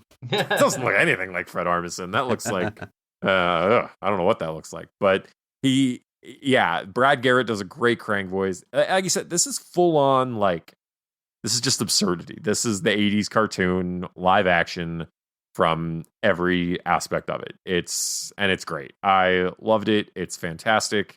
This is another one where it's like, man, if the way they choose to do it, like you said, they're not like obviously the design is not this isn't a flesh colored robot with red trunks or whatever. They kind of make it a little bit more of a standard looking robot, but it's the same thing. You can tell he's got the same style. The thing is like when he's like, push me back in, and the robot just starts like squeeze. I was like, shouldn't do that to a brain. That's dangerous. That's it's terrible. But yeah, it's so good. I just had a blast with it. It's fantastic. Yeah, fans of Akira will really get a kick out of this, or a flashback from hell, as it were. It's kind of gross. It's disgusting.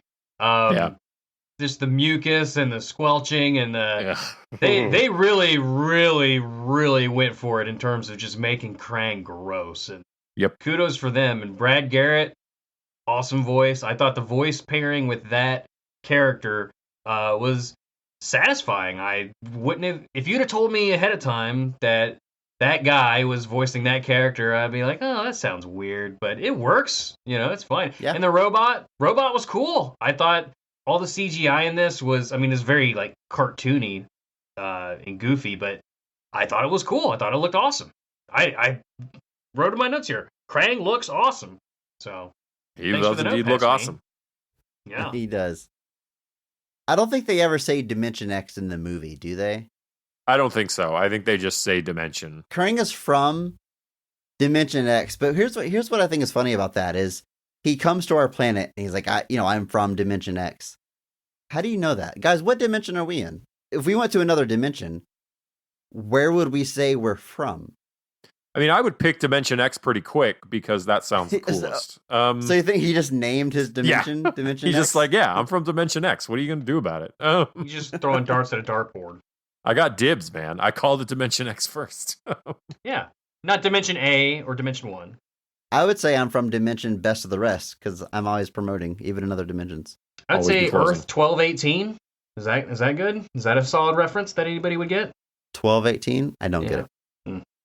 Never mind then. Google's your best friend, folks. Do you want to explain? We're just going to leave that mystery in the air? That is the Marvel designation for this universe that we're in, where superheroes aren't real and we just watch them on movies and TV and read them in comics. Look at that. Yeah, look at that. Big brain over here. Out nerding us here. Okay, let's move on. I think it's time to jump into this movie. You're leaving out Laura Linney like that? How are you going to leave out Laura Linney like that? Sorry. Were you going to say I don't something? mean to be rude, Chris. Y'all really want to talk about Laura Linney? You're leaving out the greatest actress of all time. Dude, she had a real emotional growth in this where she learned to trust people that look different than her. So we can't leave that out. That is a strong moral lesson that we need to include in this episode. Do you really want to talk about Laura Linney? I'm trying to see if this is a bit or not. Laura Linney's a pretty famous actress. I just thought, she's of note. Her. Also, Mayhem from the Allstate commercials is in this movie. Yeah, I said the same thing.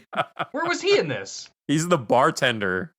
The vulture from Brooklyn Oh my Nine-Nine. God, you're right. If I ever have a Yeah. son, I'm naming him, making his middle name Mayhem.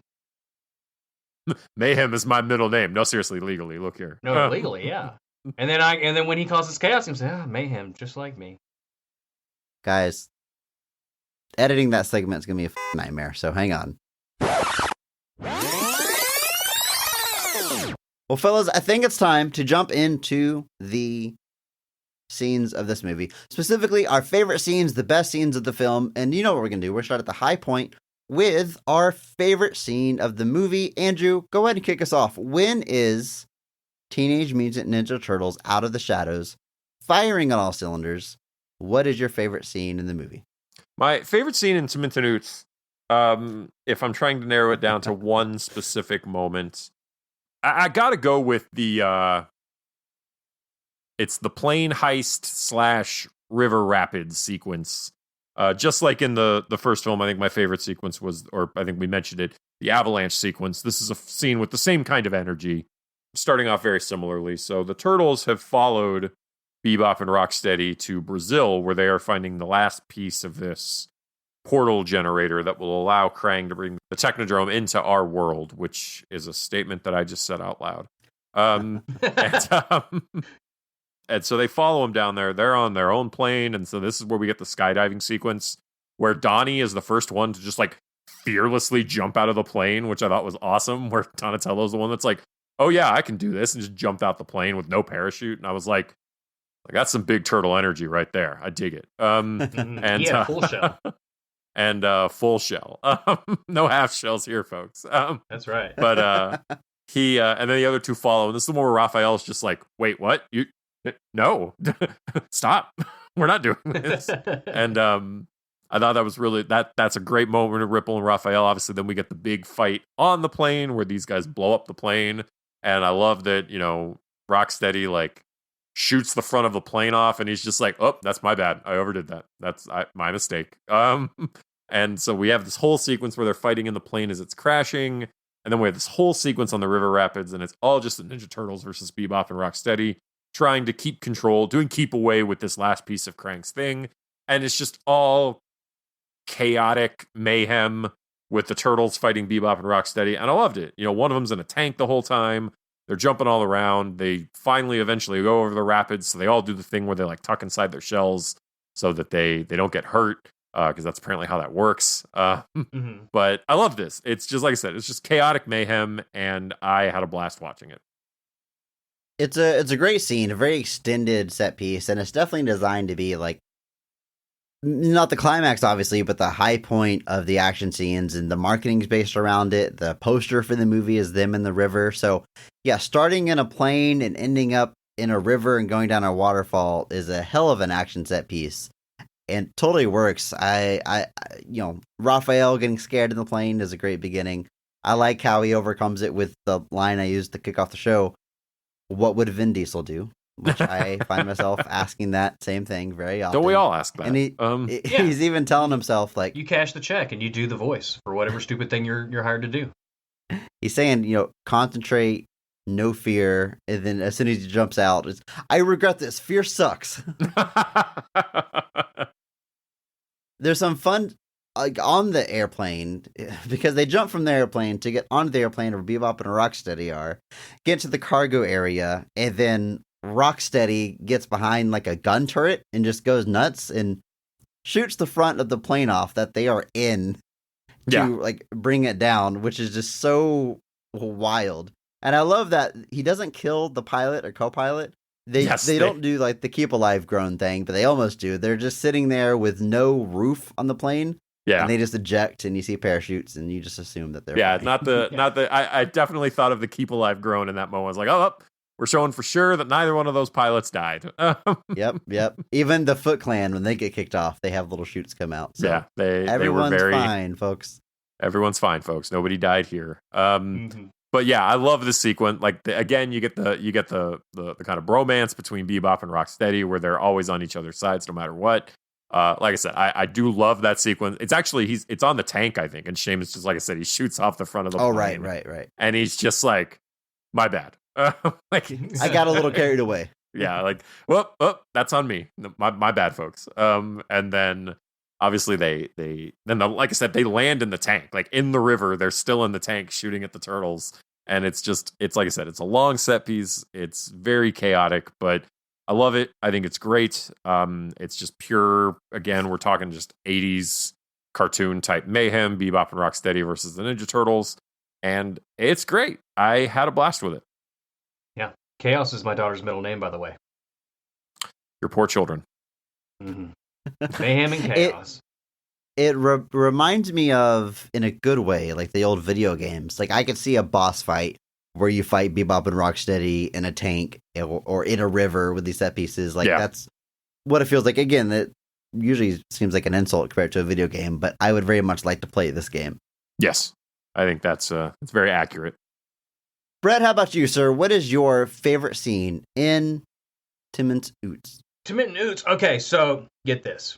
They need to go somewhere in some jungle country to retrieve this portal thing that Shredder's trying to get his hands on in order to bring Krang and the Technodrome into our universe. And then they encounter Bebop and Rocksteady inside of a big cargo aircraft carrier jet thing. And it's basically the exact same thing he said. Yeah, it's just I picked the exact same sequence, scene. He said everything I was going to say, totally jumped in my tank and drove it down a river for me on this one. So just a big old ditto from you. It's firing on all cylinders, like you said. It's just balls to the wall, chaotic action, and for me, it was the most fun.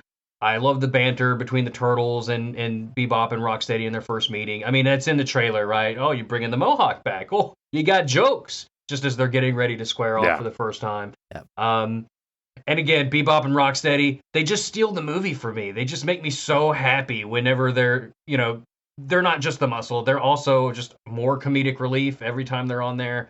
And I just love their dynamic.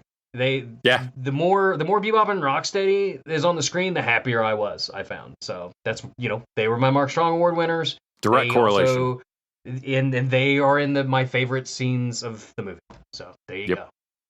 Mm-hmm. Great. Well, like I said, I also love this scene. It's not what I picked as my favorite, but I totally get why you guys would. I'm going to go with a different action set piece that is also pretty extended. Can I guess? Sure. What do you think it is? Is it the one where Laura Linney learns her lesson about trusting the Ninja Turtles? But not because, they... You mean famous award-nominated actress Laura Linney that was mysteriously left off of our cast list? Okay. All right. We didn't talk about Laura Linney. All right. No, that's not what I picked as a favorite scene. Do you guys have anything to say about Laura Linney's performance? No, go ahead, praise Chris. it? Do you want to talk? No, we want to hear about what you think about her. We'll get to that character. She's not in my favorite scene of the movie. My favorite scene, my action scene that I'm picking is Shredder's prison break or convoy break that kicks off this movie. Very good. I will say this before I get into the details. This almost beat for beat, this action set piece of trying to steal a prisoner from a convoy while it's on a highway and being chased and motorcycles. It could be in almost any other action movie without changing too much, except the Turtle Van, which is delightfully wacky. But awesome. It's like the Turtles. I was so happy when when that rolled up. Oh, it's so good. I mentioned when it started shooting the freaking manhole covers. It's all perfect. Awesome. I was like, I want that toy, or I had that toy. Maybe I think I had something. I think I shot pizzas. I think I don't know if it's a Turtle Van, but I definitely had a pizza shooter, a toy. But I love it, though. And it's like, I mentioned, I guess we'll talk about the Turtle Van. I mentioned whenever we recorded the 2014 episode that they teased the Turtle Van at the very end. You see it at the very end, and it's super wacky and colorful. And I'm like, man, I hope we get that Turtle Van in the next movie. And we don't. It wasn't a garbage truck. It was like a regular size van. So the fact that they made it a big garbage truck, but inside it's just as colorful and crazy and wacky. I was so happy to see that. Again, they're just really embracing the campy, the 80s, the cheese, the vibrant, the comic book, whatever you want to call it, and bringing it to life. They do such a good job at that. So we have this genuinely good action set piece on a highway with a wacky ass turtle van, and it all works. This is almost like Christopher Nolan Dark Knight levels of action in some points. And Really? Yes. yes. I Which mean, also yes, really. involves a garbage truck. you could have said Michael Bay levels of action. Because it's not a Michael Bay movie unless cars are flipping vertically on a highway. We'll say it's a marriage between the two, because there's definitely cars flipping in beautiful unison that you would see in a Michael Bay movie. So I can see that. But I love the turtle van. I love a lot of the dialogue. This is where like Bebop and Rocksteady meet Shredder. They're all being transported at the same time. Yeah. And I love that Seamus gets to say the line, "Hey, Mr. Shredder, big fan of your work, especially your early stuff," which is almost kind of fourth wall breaking, because that's something that you might say to Seamus. And shooting manhole covers is so cool. And then Mikey, he gets to control, how does he word it? Nunchucks gigantus. And you don't know exactly what it means by that, but he grabs on these two handles and starts swinging them. And then the turtle van has two arms come out on either side with giant nunchucks, spinning them, knocking the foot off their motorcycles. It's this awesome little moment. And almost immediately, they go under an overpass and he knocks the arms off, and that's over. It's awesome. It's cool. It's wacky. It's funny. It's perfect. It's literally it's just a toy come to life. It's like that thing. It's like, they talk about that. But the thing is, I'm pretty sure this toy doesn't exist, which is the sad part. But it's a shame. It's a shameful thing. It's very much a 1-for-1 for you as a kid playing with your Turtles toys in the living room. Like, this is the kind of thing that like the launching the manhole covers, the giant nunchuck arms, all of it. Like, I'm like, this is stuff that a toy would have, and it's awesome. Like, it's bright, it's colorful, it's fantastic. Did they make the garbage truck into a toy for this movie? I don't know. I don't follow film toy merchandise much anymore. I know I had the old turtle van when I was a kid. I know I had that one, but I had the blimp too. Not to trigger you, Chris, but I love this. Not only is it like over the top and wacky, but also like genuinely super cool. Like Raphael jumps out of the back of the turtle van and clotheslines 2 Foot Clan members off of their motorcycle, and then he does a roll, jumps in the air, and lands on another motorcycle, knocks the Foot Clan guy off. He's got a quip. He says, "That's how I roll," and then he knocks that guy off. He rolls down the street, and he says, "That's how you roll." Nice. Awesome. Genuinely just super cool. And comedy bits throughout. I love that Mikey needs to go onto the roof of the turtle van to aim what they're going to shoot at Shredder. And so Donnie's controlling all the gadgets, and he lifts Michelangelo's chair, but he forgets to open the roof. So Mikey's just repeatedly hitting the roof, smacking his head on the ceiling. Yeah, he's just, this sucks. And then finally they open the roof and he goes to the top. So awesome. Yeah, they cut a hole in the top of the convoy to pull Shredder out. He's going to jump to a helicopter. Like, it's just so over the top, but you can follow the action. It's good action. The turtle van is gnarly. I loved it. And one reason it's my favorite, it's a great action scene, but also it comes early in the movie. Yeah. And it's just like such a good sign of things to come. Mm-hmm. It's like, it tells you all the adjustments they made from the last one. They're doing a lot with the very big budget this movie has. Good comedic beats. I can't praise it enough. I love it. Favorite scene in the movie. I think that's a great assessment. The idea that this sets the tone. Because from this scene alone, from the beginning to the end of this scene, you get all the big pieces of this movie. You get Baxter Stockman, you get the teleportation, you get Dimension X, you get the turtles, you get the turtle van, you get all of it. It sets up every single piece of it. So you know what you're in for. So if you're on board with this first scene, you're on board with the rest of this movie, because the wackiness does not stop. This embraces all of those parts of the Ninja Turtles and goes hard on them. And I love it for that. A fantastic choice. But a fantastic sequence. I loved it. Yeah, you'll hear no argument from me. It was very fun. Sign of things to come. It's just the plane in the tank just overshadowed it. You can't go wrong. You know, I would also say that the end fight where Bebop and Rocksteady are on these like custom made choppers for them, chasing down chasing down people and just blowing cars up was even more wacky, minus the party van. So that scene itself also deserves a mention for just how insane that was too. Lots of cars flipping around. Very Michael Bay. Lots Very of cars. Christopher Nolan.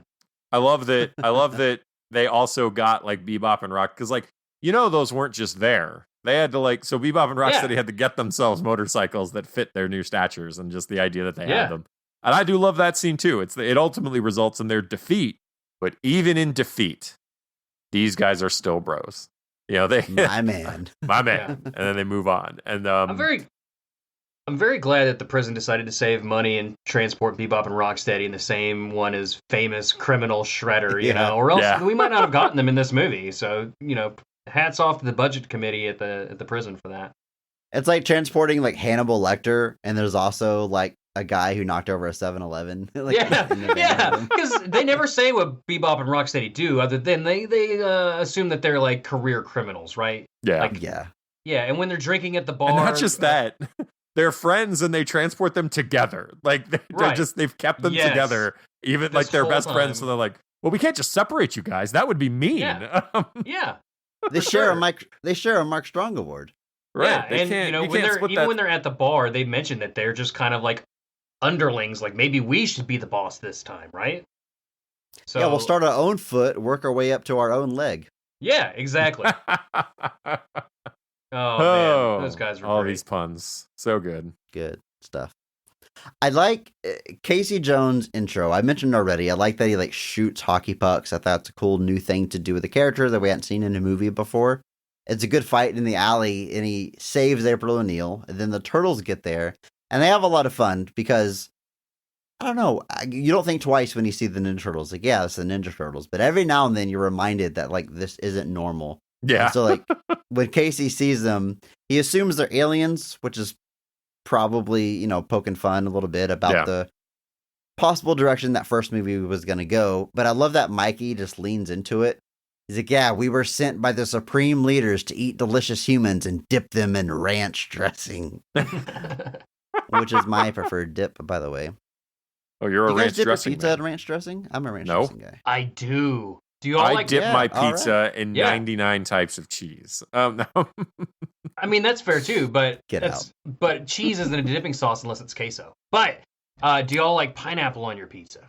Ugh, no.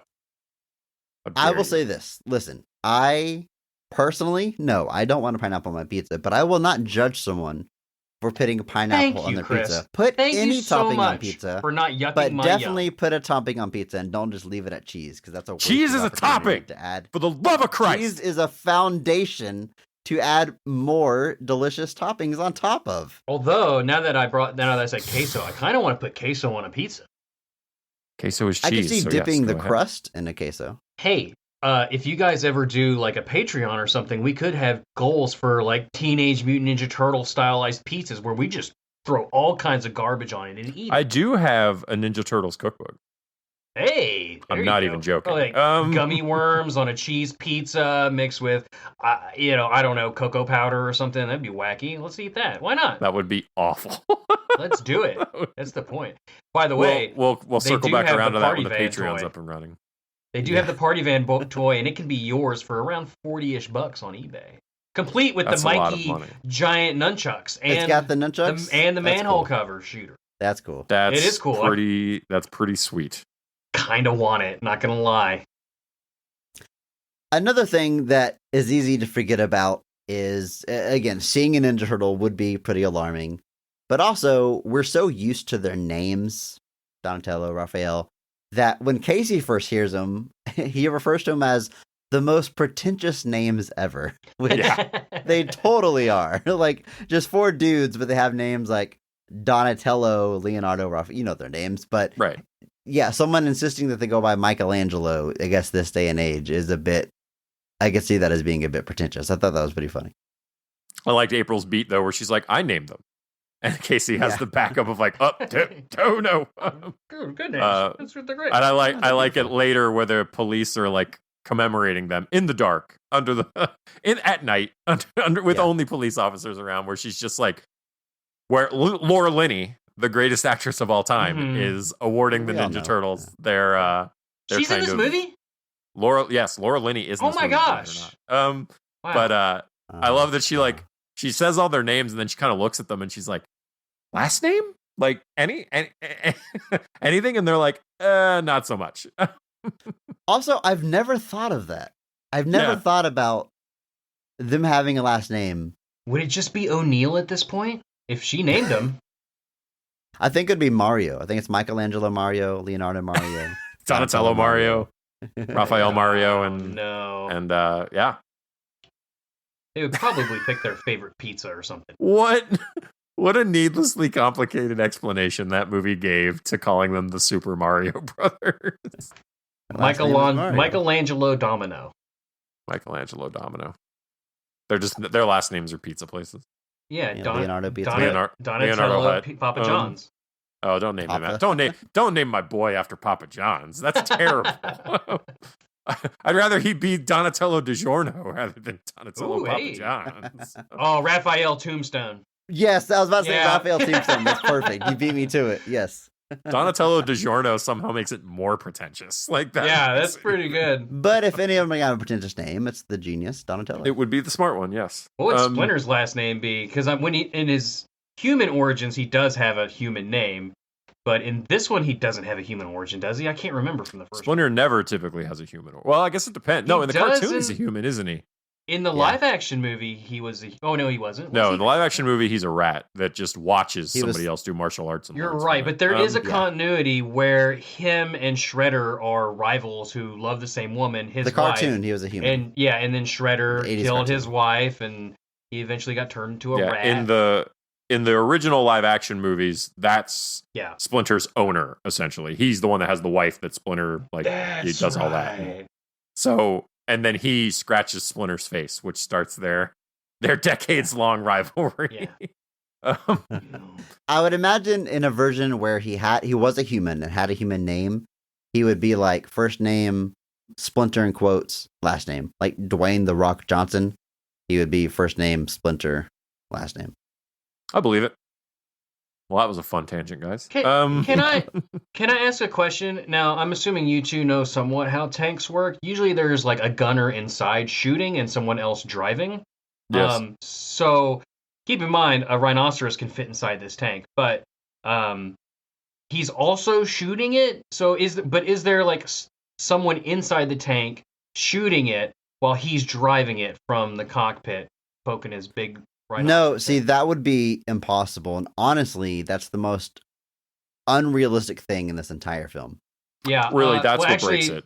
Now I'm reading on Wikipedia that was Laura Linney inside the tank. Can you believe Get outta that? here. That's my No. favorite. She was in my favorite scene. Famous tank operator Laura Linney. We'll have to check the facts on that one, folks. There's a theme running through this movie, you could say, that some of the technology, some of the resources that come from Dimension X have the ability to change the Ninja Turtles into humans. How exactly doesn't matter. That's what we're established here. And every Ninja Turtle has a different opinion on it or approach to it. Like Donatello is the one developing the way to do it. And I think that's what's driving him the most. Like he's just capable. He tells Leo, he's like, hey, I think I could do this. I think I'm capable of doing this. I want to be able to develop the technology. And we've got like a whole spectrum from there because Leo is on the end that, no, we're turtles. I'm not even going to think about that. And the other end of the spectrum is Michelangelo, who would very much like that. If I could look like everyone else, that's a life that I would want to live. And then Raphael isn't necessarily with Mikey that he knows that's what he wants, but he just wants to be given a choice. He's just mad that Leo took the choice away from him. So it's very cool that there's this concept introduced and we get 4 different ways to approach it for each Ninja Turtle. And this movie does a great job with the personalities. Yes. Again, we got the archetypes, the angry one, the party one, but there's so many layers and ripples on top of that. And it's illustrated really well with how they approach this possible ability to look human. I like that a lot. And I mentioned it earlier, but one other thing, both of these movies, I think, don't get enough credit for how well they portray the dynamic of the Ninja Turtles, because that's the most important part to it. And all of the movies, to a degree, still get that dichotomy correct. You can talk about other things as much as you want, but I think by and large, most of the movies get the difference between the Ninja Turtles correct, and this movie gets it really well. I think it does a great job at making sure each turtle is distinct. They're not just all sounding the same. And this is that's a great example of just showing the spectrum. Leonardo is the leader. He's, you know what? I'm a turtle. There's no question to him otherwise. Why would I want to be anything else other than what I am? Donatello, like you said, it's far more of just like, I can do this. And I don't think it's right that really we're not letting anybody else know that we can do this. And then with Raphael, it's, hey, don't ice me out of the decision. He's like, we may not do this, but it's not cool to just leave us here. And then, like you said, Michelangelo being the whole, I'm desperate for outside contact, essentially. And now he sees a chance to do it even if it means having to change who he is on the outside. And I think that's a great way to illustrate that dynamic. And like I said, that's the most important part, and they nail it here. Yeah. It really is. Do either of you feel like they kind of set us up for a I don't know, like Spider-Man dancing in the street sort of level scene where Mikey does get to become human as a necessity for some plot device? 100%. Yes.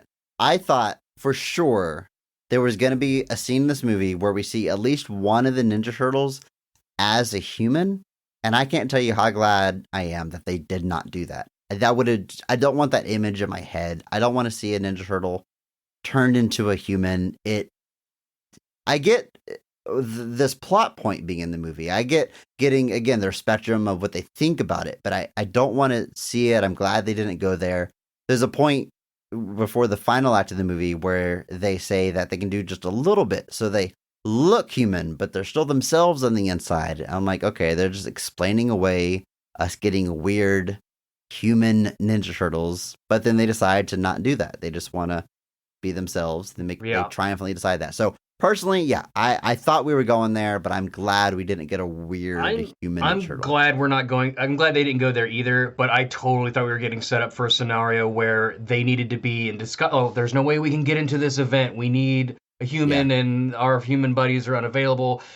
Turn Mikey into a human, and then we get the full Mikey as a human just dancing around and being wacky, and then at the end of it, he's like, it was fun for a minute, but man, do I love being a turtle. You get to do that whole Oh, line. man. I could see that in my head. And again, I'm glad they didn't do it. Yeah.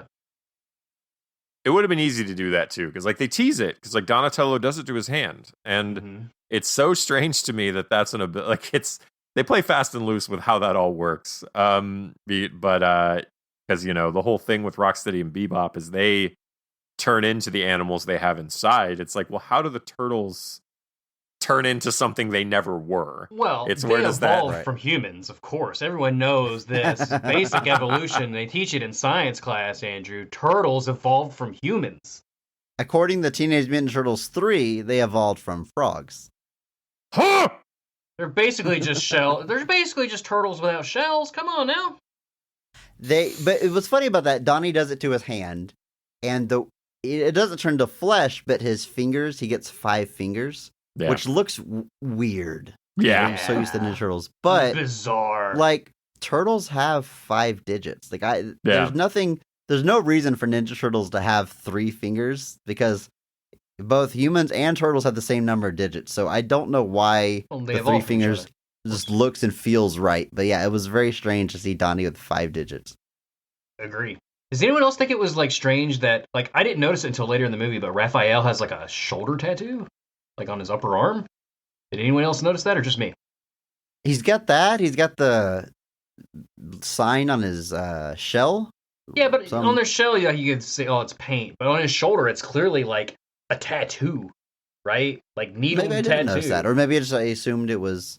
He's got a Dwayne The Rock Johnson level shoulder tattoo going on there. I guess that begs the question: who gave it to him? Did April give him a tattoo?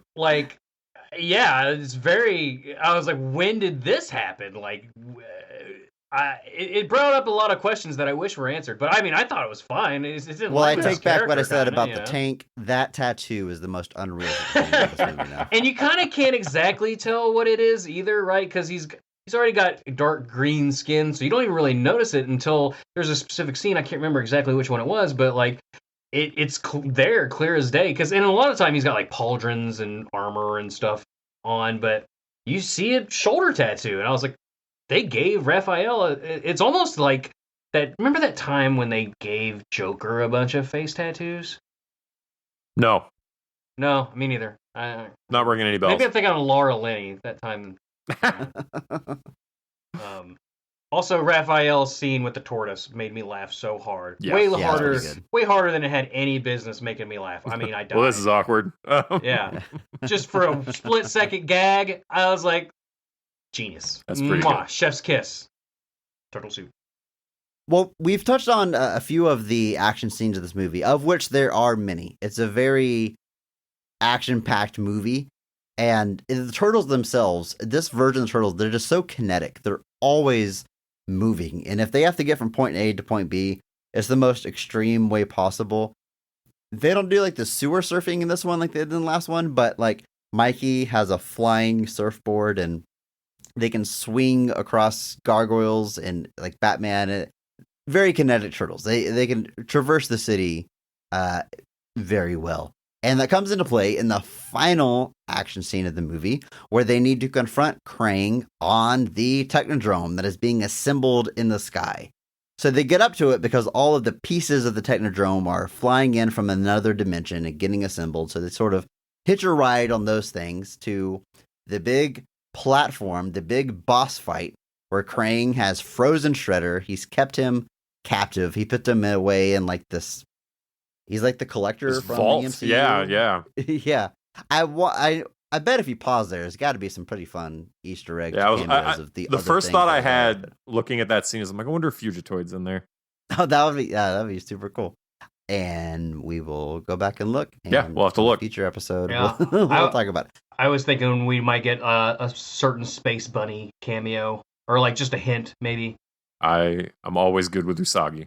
But this last fight, it's really It's good. yeah.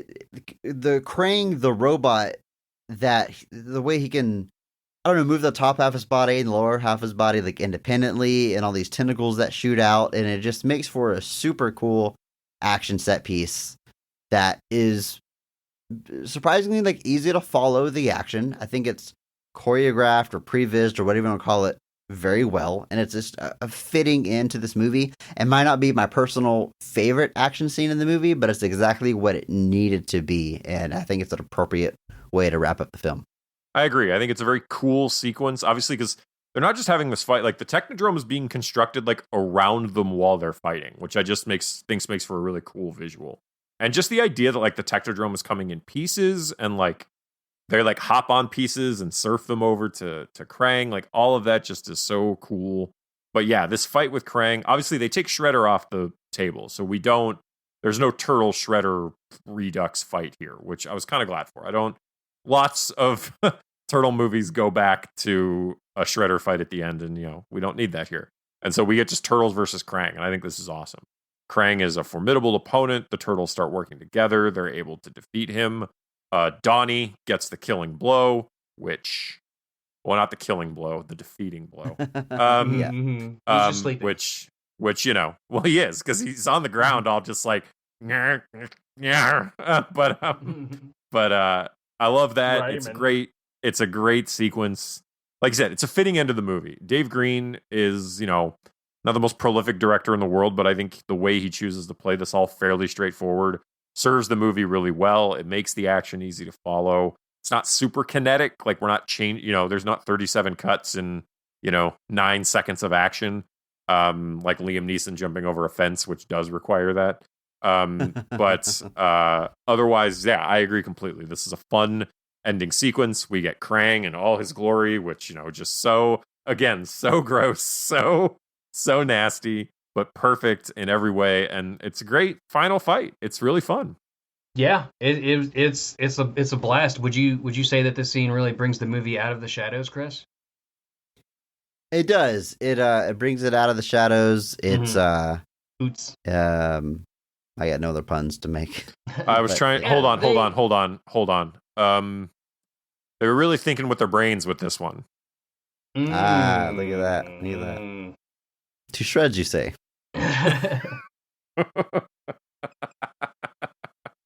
No, yeah, like you said, they froze Shredder. They took him off the board for this, and probably the kind of. I know you say that they do that all the time, but I still want to see Shredder versus the Turtles. sure. It's always a fun fight, but They clearly thought there was going to be a third movie. So clearly, because he's still with the think that- Technodrome. Yeah. And Krang. So we're definitely getting the old cartoon where they're bickering and undercutting each other, but they're still kind of, enemy of my enemy is my friend for the moment kind of thing, where they were definitely building up to that 100%. But yeah, this was, I hate to see the budget on this thing because there's so much CGI flying parts everywhere. The turtles are fighting Krang, and it's a blast. I couldn't even tell you what Will Arnett and Megan Fox were doing during this part because I don't even remember. Because They were I just remember this destroying fight scene. the portal generator. That's right. That's where we get Casey was taking on Bebop and Rocksteady. by skating around with like office wheels on his feet. Look, Yeah. he had wheelies. That's the most ridiculous part of this movie. Yeah, And that's the most that he was able to tape wheels, chair wheels to his feet, and they were just No, like no, Andrew. I'm so sorry to interrupt you here, but I know this is a positivity podcast. # Big PP. But the worst thing in this movie is the Knicks. The Knicks. I have no strong feelings about Send the your NBA, hate mail so- to @BOTRcast at Twitter. Well, of course, they vanquish Krang. They save the day. They got a nice. I really like when they get the key to the city on Ellis Island, like in secret, because they want to remain in the shadows. They want to keep that live. That key. Police officer. They're wearing a uniform. Just there's a lot of just police officers in this movie Right. without names. Cool. But it's a nice moment. They also got one last joke in after they defeat Krang because they team up. They talk about how they learned to work as a team. And Leo says, "We got something that no one else has." And they all put their fists in. And then at the same time, all have different answers. But most prominently, you hear Raphael saying, "A garbage truck," which is technically true. Technically true. But then they all get on the same page. And of course, what they have that no one else has is turtle power. Turtle power. That's right. That's great. Yeah, that last movie ended with the big cowabunga. This one ends with turtle power. I mean, I guess you could call it fan service, but a lot of times that's used in like negative connotations. Right. They're like, Fan service ain't just bad. fan service, but they're giving people what they want, but also there's no doubt this is like a new version of the Turtles and doing new things in a way that you've never seen them before, but also just acknowledging the past, which It's I think still is the all Ninja that Turtles. people really wanted for sure. The closing credits are super rad. It's all animated. It plays a new version of the 80s TV song, which is pretty good. It's a pretty good theme song. Which mixes in a little bit of Vanilla Ninja Ice. rap. Yeah. I think it's a valuable thing to remember. Like, this movie did not ruin your childhood if you like Teenage Mutant Ninja Turtles, because as a diehard Transformers fan, I had to get over this as well. The fact that this movie exists does not mean that the things that you liked before don't anymore. They're still there. It's just iteration is good. I mean, say what you want about like the Transformers live action movie, but where was Transformers before the first live action movie? It was a dead series, right? And So, now it's not. It's not, and the fact that the Turtles are able to constantly come back in slightly different iterations, it's good. It's good, even if the movies aren't particularly well received. Like, you still need these things to inject fresh blood into the series and keep it going. Because guess what? It's successful enough, and the Turtles are such a mainstay that you're going to get another live action movie here in what, a year, 2 years? It might. There's it's not a gonna be whole based on host this of one, things but- coming out now. So Yeah. So they'll never go away. And the fact, like, that some people say, "Oh, this thing ruined my childhood," is just, it's ridiculous. And I think it's important to like check your expectations. Like Mhm. the franchise that gave you exactly what you wanted when you were 8 years old why, whenever you're in your 30s, do you think it's going to deliver something that now appeals to your 30s sensibilities? Because Right. Mostly because the they world got doesn't Frank revolve Welker to around voice you. Soundwave, but then they didn't modulate his voice. Okay, I'll stop. But no, I agree. We talked about that a lot on, I think, the first episode for this. We kind of really touched on the idea of like, just these things are ever evolving, and maybe every version doesn't appeal to you, but it appeals to somebody. And the way I try to approach a lot of these things now, though, is that like even a movie like this is not aimed at me. It's really not. Like, this is not, obviously there's a lot of stuff here that comes from the versions of the Turtles I remember, but Turtles media like this is obviously trying to go for the widest audience possible, which is going to be a lot of kids. And if that kid now loves Ninja Turtles because of this, and finds other Turtles media, looks at different things, that's a win. That's the franchise living on. That's the franchise maintaining popularity, and that's good. And if you want a darker version of the Turtles, the IDW comic, I think, strikes a great balance of being Ninja Turtles, but still coming in and giving you maybe some more built-out flesh stories. We mentioned The Last Ronin already, which is a great kind of almost a future telling of the Ninja Turtles in a kind of dark apocalyptic future. Dystopian. But there's all these different ways to get your fix of the Ninja Turtles. And then, like you said, worst comes to worst, you just rewatch the 1990 movie again, which is pretty awesome. Props to Nickelodeon for caretaking the television series, too, because I don't think that since they've taken it over, there's been a bad television series either. No, I think almost all the Ninja Turtle series are pretty good. Yeah, for sure. We're not really about like ranking movies on best of the rest. We just dive into the positives. But I just want to say, as a huge Ninja Turtles fan of the property as a whole, and I love the 1990 movie. There's no doubt it's always going to be my favorite because, one, I think it's genuinely good. Of course, there's a lot of nostalgia wrapped up in it. But I've got to say, I think Teenage Mutant Ninja Turtles Out of the Shadows, Demented Newts, is my second favorite Ninja Turtles movie. Okay. Strong statement. I don't think that's... I don't want to say that people would be wrong for thinking that, like, because I remember talking to you previously about this. I mentioned that I thought TMNT 07 was the second best Ninja Turtles movie, and you, Chris, were just kind of like, you put it over Secret of the Ooze? And I was like, well, yeah, of course. And you were like, my brain always kind of links them together, so they're always like together in your head, and it's difficult to separate them. But I thought that, but like rewatching this now, like it plays to all of those sensibilities of Ninja Turtles that I remember as a kid. And so I don't think that's really a controversial statement. I think obviously a lot of people, the 1990 movie is still the cream of the crop, as it were. But I think this one, especially if you're a fan and want to tap into that energy of the cartoon and the late 80s, early 90s Ninja Turtles, I think this does a lot of that. And I think it does it all pretty well. This is a movie where what works really works as far as I'm concerned. Yeah, I'm with you. The original is still my favorite, but I would put the 07 movie as, I think, the best. Like the really kind of wow. I think it's kind of the forgotten stepbrother of I do agree with that. Turtle movies. Yeah, like people kind of forget that it exists, but it's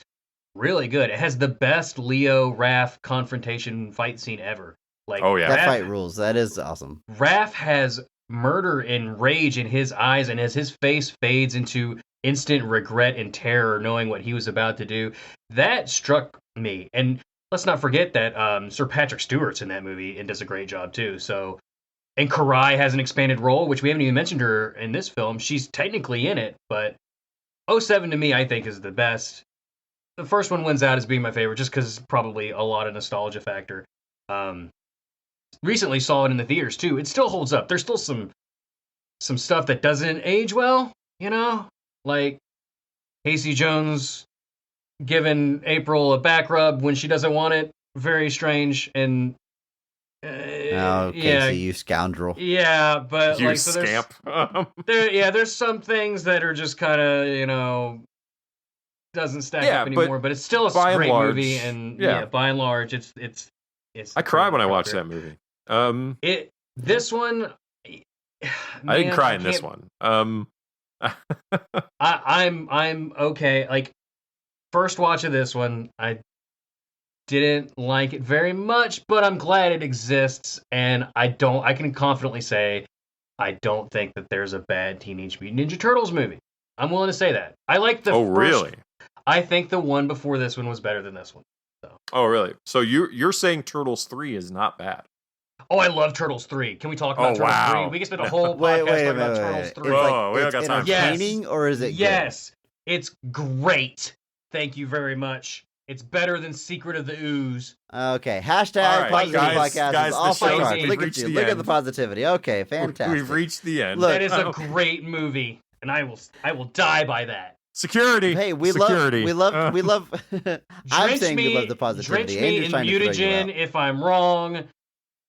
God, I hope I wasn't a fly in a past life. Brett, thank you so much for joining us to talk. Thank you. All things I didn't have a Teenage choice. Mutant Turtles. Yeah. That's true. You were contractually obligated because I was gracious enough to be on your podcast, Jaws Breakers. Yes. Thank you for being abducted. You joined us, so all full circle. But look, if people want to hear more of your content, more of your voice, more of your podcast, what should they do? Oh, well, you can definitely check out Pokemon After Dark Rye. It's a no-holds-barred, no-nothing podcast where we talk about Pokemon Hurt the ones we love. It's a comedy, mostly improv show first, veiled in disguise as a Pokemon show on the back end. So you can come listen to me, my co-host Hannah and Gracie, and just a ton of rotating cast members just be completely insane. And please don't listen to it in front of your kids because, by and large, it's a comedy show for adults, with the exception that friend of the show, Lily, was frequently featured on it, and she did a great job in our first two family-friendly episodes. And then That's right. I myself haven't been on your podcast, Pokemon After Dark. Well, hold Rye, on. Technically, you after were. After her appearance on Best of the Rest episode, Catwoman, friend of the show, my daughter Lily, was invited to be on your podcast, and I snuck my way in there, but it was all about Lily is fantastic. She is so good at being she could take over both of our shows, and she would probably shepherd them to greener pastures. Just off of natural ability alone. But also, isn't that what every father wants for their daughter? And to name them Mayhem. That's probably a callback to something I cut already. But okay. I don't know. I keep trying to call back to it. If you manage to cut it every single time. You can also check me out on Jaws Breakers, JAWS Breakers. That's a show I do with my sister Jasmine, aka Meteor Doll. We watch good, bad shark movies with you guys. We watch them on Twitch. We watch them on Discord. And then we do a podcast about it. Chris, like you said, you just watched a little movie with us called Sharks in Venice, which was a great time. We had a great time doing it. And starring the best Baldwin. Yeah. Stephen Baldwin. Stephen, yeah. Perpetually sleepy Stephen. But yeah, we do that show once a month, and it's a great time as well. We have a great time doing it. And yeah, check me out there. You can follow us on Twitter at After Dark Rye or Jaws_show, or Instagram at InstaPodDog, INSTA PodDog. So that's the umbrella we put everything underneath for Instagram. All right. Well, we got links in the episode description, so check the show notes for everywhere you can listen to those podcasts and follow on social media. Brett, thank you so much. Hey, thanks for being so here, much, man. Super appreciate it. Thanks so much for having me, both of you. I don't know how to tell you all, but I love you both, and I'm in love with you. And truly, you both are my heroes on a half show. Thank you.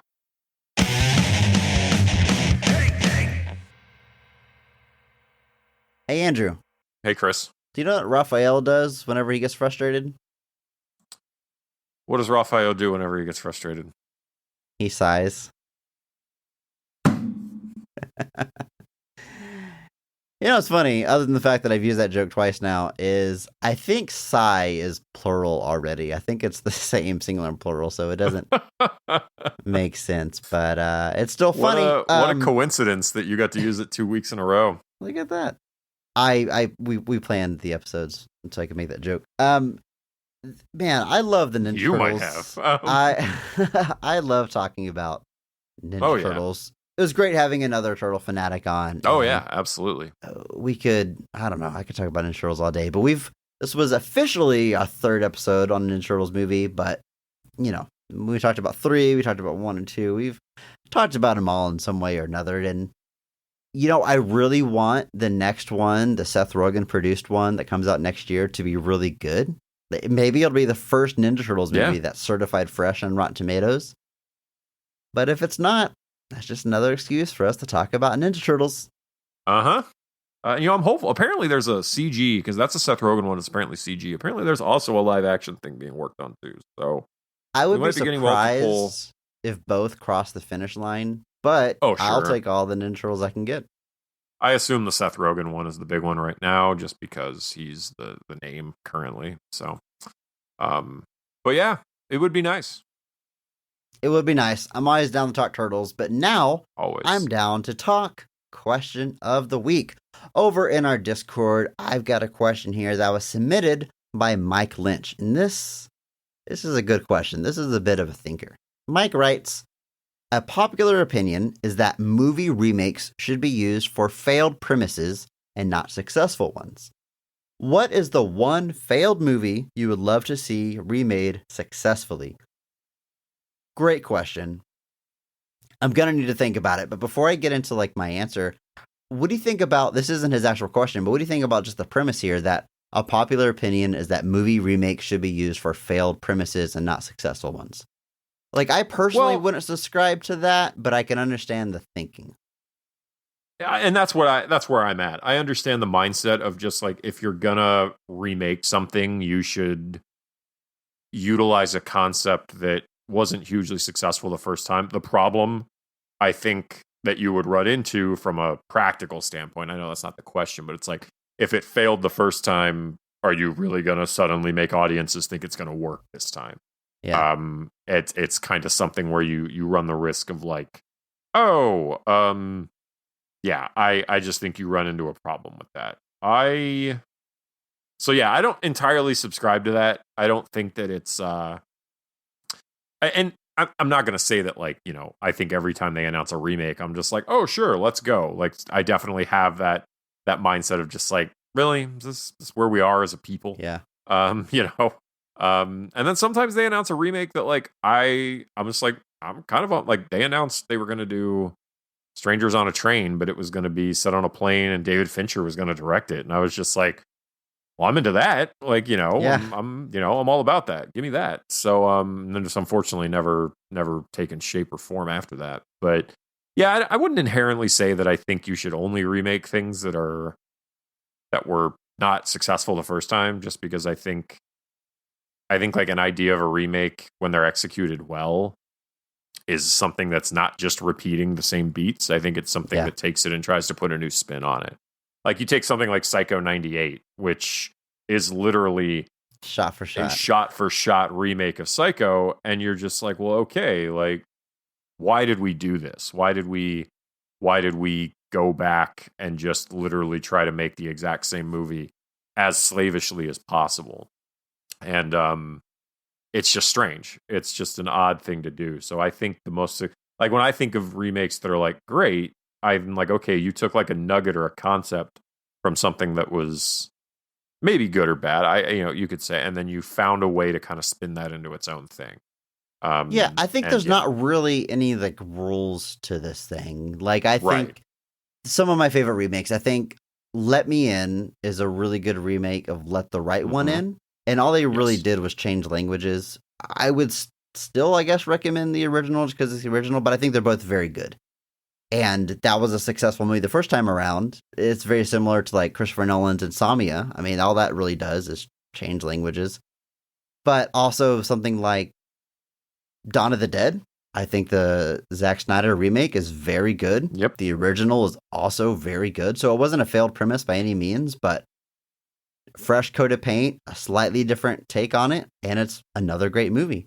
The Crazies, I haven't seen the original Crazies, so this one I can't really compare it to, but I think the remake of The Crazies is pretty much the same deal. It's great, yeah. Greatest actor of all time, great. Timothy Olyphant. Timothy Olyphant, yeah. I'm trying to think. Obviously, John Carpenter's The Thing, calling it a remake is very tenuous. But if you watch, that's probably more. But you watch the original and you watch that, they're definitely playing in the same DNA. But The Thing really is its own thing, its own beast, really. And I think that's really how you should approach it. It's I think yeah. a good way to approach this question, a good way to look at it is, I think of like something that could benefit from modern special effects that was just limited back in the day. A lot of the older movies have like a charm for using their limited special effects very effectively, and we can leave those alone. But something like, I mentioned it when we covered it on this show, but The Rocketeer, I enjoy the movie. I think it's very good for what it is, but I really think it could benefit from some better flying sequences. I think there's a lot of stuff we could do now they couldn't do then. So I don't necessarily need a remake of that movie specifically, but I would love to see a modern Rocketeer, which it looks like we might be getting. We'll see how it comes out, but that's something I think could benefit from, again, fresh coat of paint, another look at that. Yeah, it's an interesting thing to think about, just the idea of something that, like, obviously Green Lantern becomes like an easy thing to say, of just like, there's a lot of concepts with that franchise, but the movie kind of tries to put too many of them in at once, and the movie just can't quite juggle it all. So it's like, okay, it'd be great if they could like balance that script better and actually like kind of find the balance between, here's your story, here's the future, here's the setup. But I'm really trying to think of something. I'm trying to think outside of superhero. Like last week, the whole question was like, "What's your favorite What's your favorite non-superhero movie that wasn't received well?" It's hard to change really trying gears to think on this podcast. Like you're really. It's like it's easy to just be like, "Yeah, every movie we've covered on this show is a perfect answer to that question." But except, Time Cop, but which is just awesome.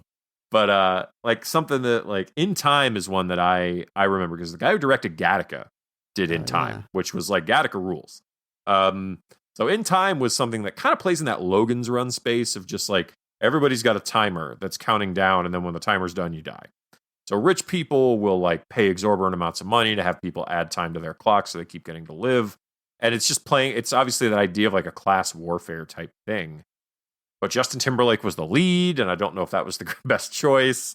And there's just a lot of other stuff with it where you're like, there's some cool concepts at play here, but none of it's really being executed extremely well. My sister, I remember I had a very funny conversation with my sister about it, because she saw it. She loves dystopia. My sister, if it's a dystopic thing, my sister watches it. Doesn't always like it, but genuinely, if it's a dystopia, there's a really good chance she's going to come out and be like, yeah, I like that.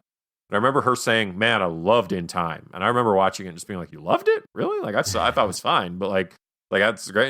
And she ended up admitting to me later that something she ends up doing is, she like, if the movie has a problem, she like headcanon fixes it without even thinking about it. Right. And so she just watches it and she's like, well, what's the problem? This is clearly this and this. And I'm like, well, no, the movie doesn't explain that. Like, the movie never fills in that gap. And she had to be like, oh, I guess I did that myself. And I was like, that's impressive and cool.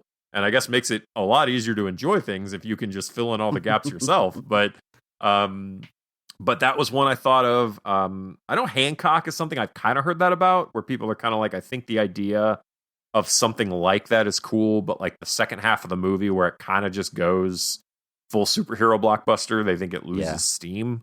Trying to think if there's any like other ideas. The first Purge movie kind of got criticisms of that, and then the sequels kind of fixed it, where like the first Purge movie was something where people were like, man, you've introduced this like really wild concept that like the country is so bad that they literally just give everybody 12 hours to blow off steam by doing whatever they want for 12 hours. Murder, theft, robbery, whatever. It's like, well, how did we get to a world where that's the only solution? Like, how did that happen? But yet the whole movie is just Ethan Hawke's family in their house in this weird kind of home invasion thriller. And people were like, man, you set up this really cool concept that you then like kind of abandoned for just a generic home invasion film. And people were kind of like, well, why wouldn't you do more with that? Then thankfully the sequels all were like, okay, let's do more of that. And so they kind of turned it into a citywide thing where they're like, let's watch this dude. And like Frank Grillo is in the second and the third one. It's really just an excuse to watch Frank Grillo beat people up for, 2 hours twice. And that's a good time as far as I'm concerned. You don't got to convince me to do that again. So I think another one that I would think of is Event Horizon with Sam Neill and Lawrence Fishburne. I think that's a very, very interesting concept. And there's obviously the long held talks that there was a longer cut that originally existed, and then it got chopped up for major release. And I still kind of like it, just because. But I think that's definitely a situation where like I'm seeing the potential. Obviously, it's Sam Neill and it's Lawrence Fishburne, so it's great. It's great cast, but that's definitely something where I think there's a cooler version of that movie. I know Patrick Willems, who you and I both watch. He mentioned he had a movie he mentioned called The Long Kiss Goodnight, which is a Shane Black written film starring Gina Davis and Samuel L. Jackson. It's directed by Rennie Harlan, and he just doesn't quite think Rennie Harlan got it as far as what the script was kind of going for, and plays it a little too straight. I still like that movie quite a bit, just because Gina Davis being a badass for 98 minutes, but I definitely agree with that criticism of just like, if Shane Black had directed it, I think it would have been awesome. But just not quite getting to the finish line. All right, I've got a movie that I would love to see them take another shot at.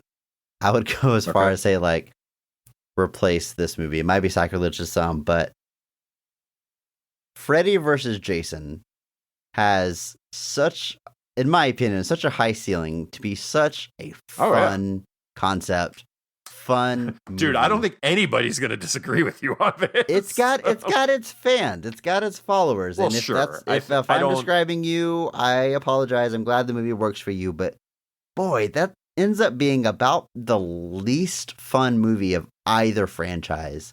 I don't understand a slasher that makes the teenagers or human element doesn't always have to be like good people, but they gotta be entertaining or likable. Yeah, and there's gotta be something. Yeah, actively don't like the human aspect of that. I think there's just I don't like just about okay. I'm not gonna turn this into ragging on the movie that we got. I just think there's a much better movie out there involving Freddy versus Jason. I think that's a really good.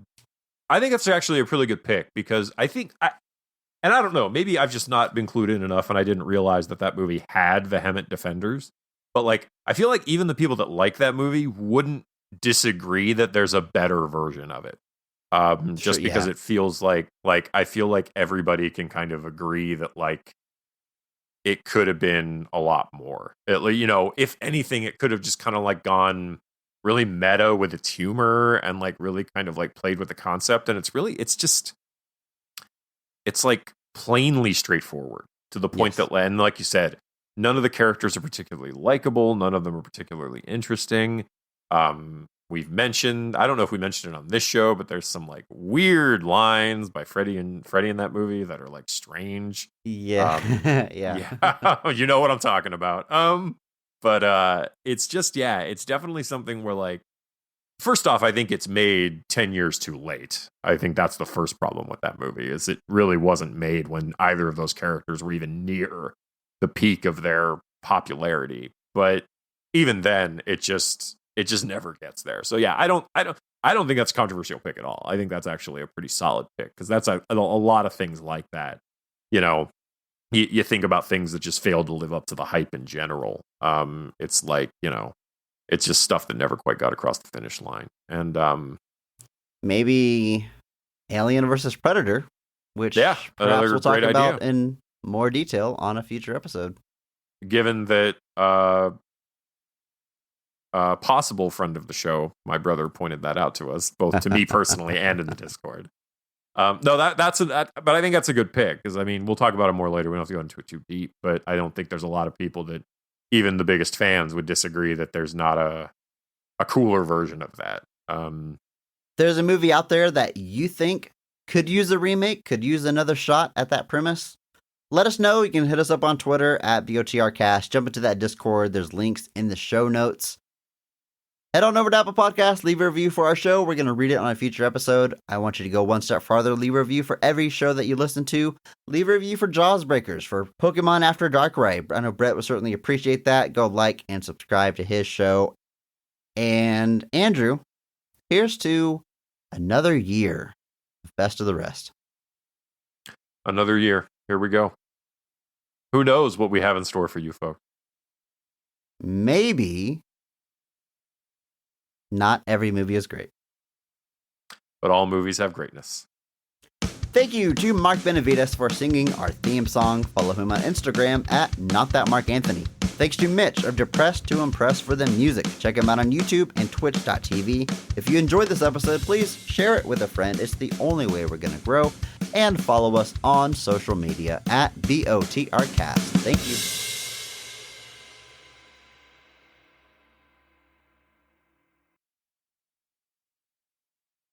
And are your levels good? You don't want to spike. You don't want to go off the charts. You don't want to be tiny either. This is my normal speaking voice. Looks fine. Good medium-sized waves. I mean, swear to me. Swear to me. Swear to me. Rachel! Martha. All right.